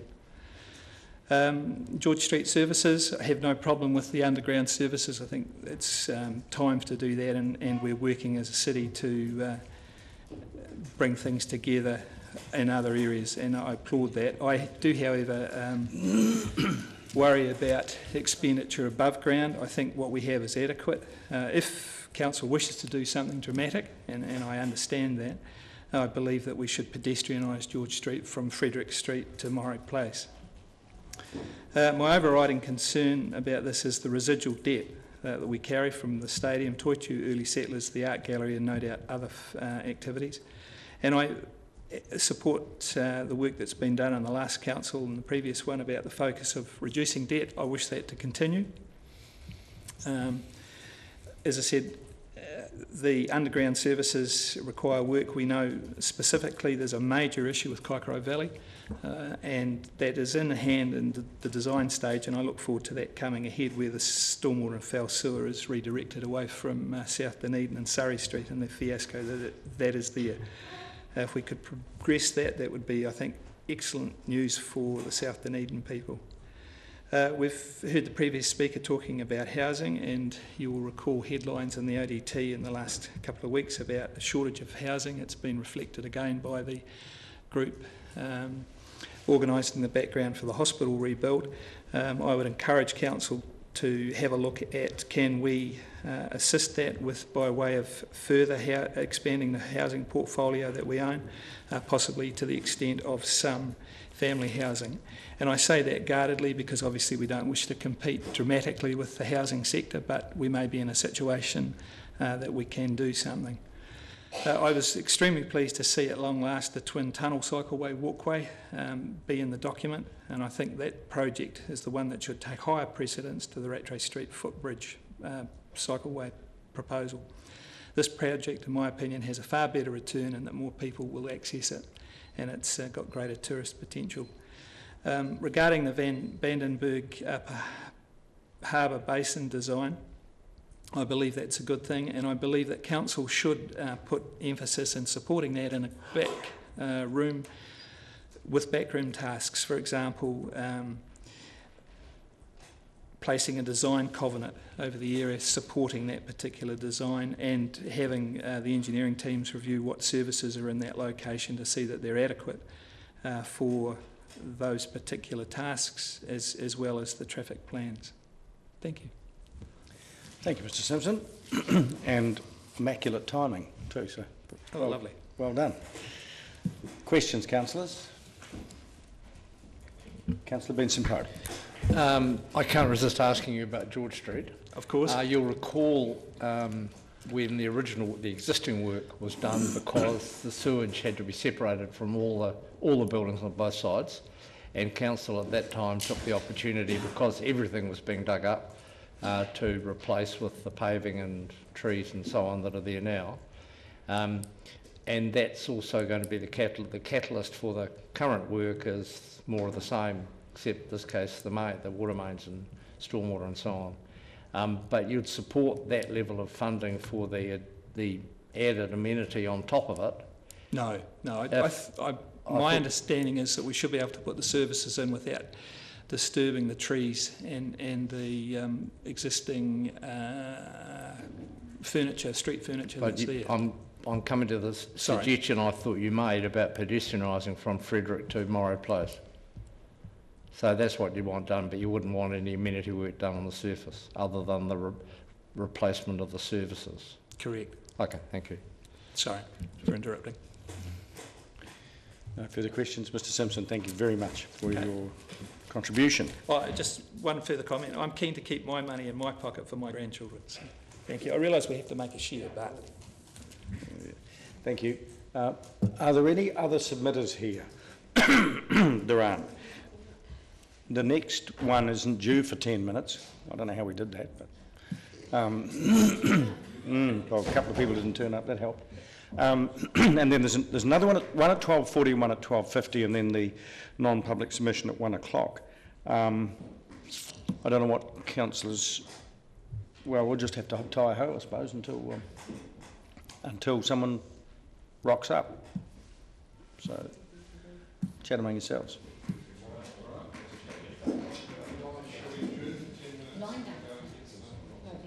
Well, look, the suggestion's just been made that we adjourn for 10 minutes and then go and get something to eat. Yep, we don't owe them. If you can do it in 10 minutes, go for it.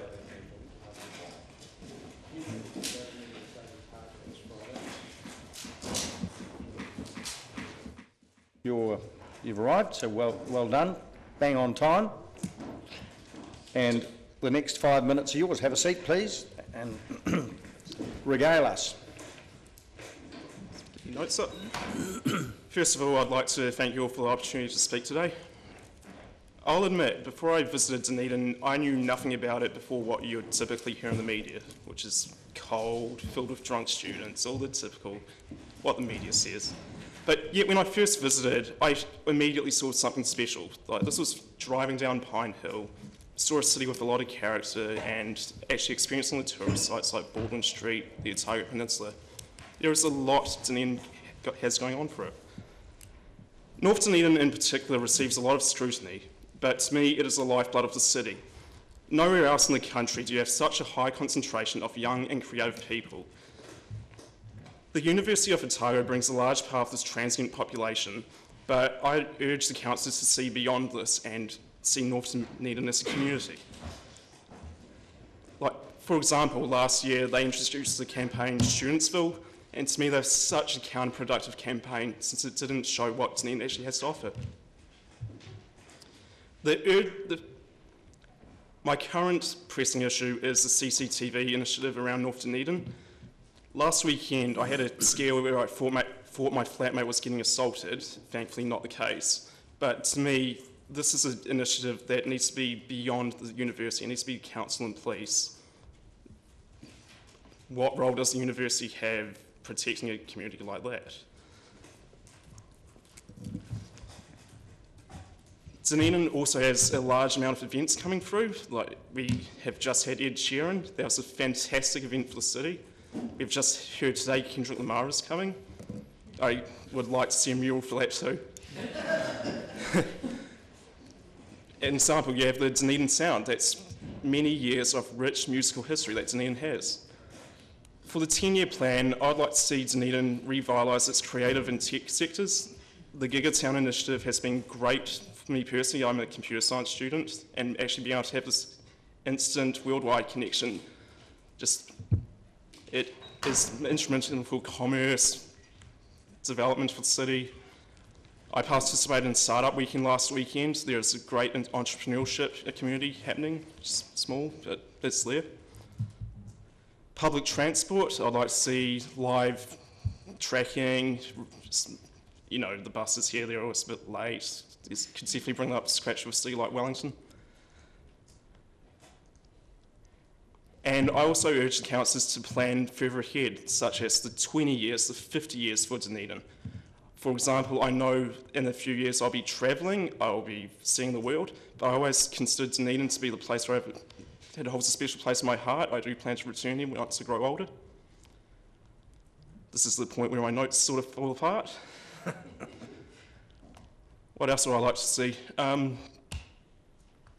The hospitality sector, keep in mind unlicensed venues, there's been a lot around North Dunedin that have shut, which has pushed unsafe drinking behaviour to the streets.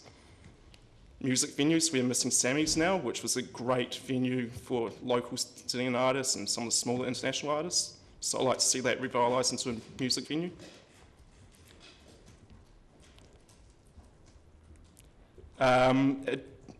Longer term, I know this is a bit out of scope, but it is a bit ludicrous how you have State Highway running through the densest part of the city in North Dunedin. So that could be something to investigate, just a way of mitigating the traffic around there. And that's all I have off the top of my head. Right, are you happy to take questions? Yes, absolutely. Can I start just going back to your point about CCTV, because I don't think I quite understood what you were pushing at. The CCTV that's in the North End, or being put into the North End, is being put in by the university. Mm-hmm. And you mentioned that DCC and police need to get involved. Are you suggesting that it would be good to put it in some other parts of town as well? I'm suggesting that it's not the university's role to implement CCTV in North Dunedin. I think it's a greater community than just the university. And you have Campus Watch, which is a great safety initiative, but I was concerned with the actual matter that involved police. I was a threat of assault. So that's why I'm saying perhaps this is an issue major enough that the council should take it off the university's hands, take over it. Right, okay. But if the purpose is to maintain the safety of the students, why wouldn't the university be? I'm not sure why the university wouldn't have a role. Because I see it as a greater community than that. I just don't think it's the university's place to monitor a residential area like that. Right, okay, thank you. Councillor O'Malley. Thanks, Alex. I noted you said that coming over Pine Hill and coming into Dunedin, you had that first impression, and then your stay here effectively made you move here, and now that you've been here, you want to come back. Yes, so I grew up in Wellington and first studied in Palmerston North, and just moving down here I saw that the city had a lot of blood and life going into it, and I do see something special here. So when we talk about, there's a controversy over economic return and economic spend when it comes to amenity spends, but I think, am I right in saying that if we make the place livable and enjoyable, we end up attracting people who then want to contribute to the economy of the city and obviously themselves as an enjoyable component? Yeah, I could see you attracting a large creative sector, much like Aro Valley in Wellington, have that same kind of community. Great, thanks. Councillor Gary. Thank you, Worship. Thank you very much for your submission, Alex. I just wanted some clarifications. So you came here at what stage, age and stage? About 3 years ago when I was 19. 19, right. And did you come here for university? Yes. Right, and so what year are you now? I've completed my studies. You've finished your studies? Should be returning next semester. So Can you be a bit more specific? It's great to hear that you want to come back here and it's got a place in your heart. What are the aspects of the city that would attract you back?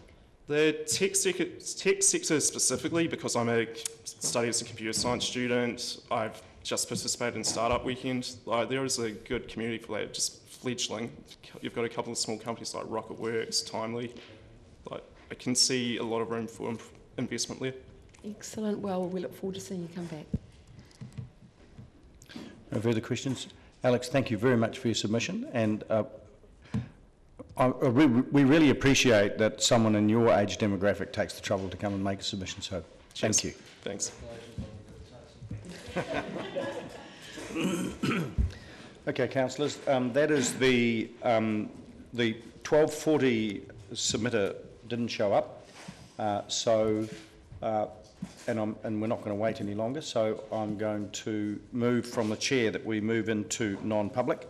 Now, I'm not sure, I suspect that we may be doing this in the council chamber for logistical reasons.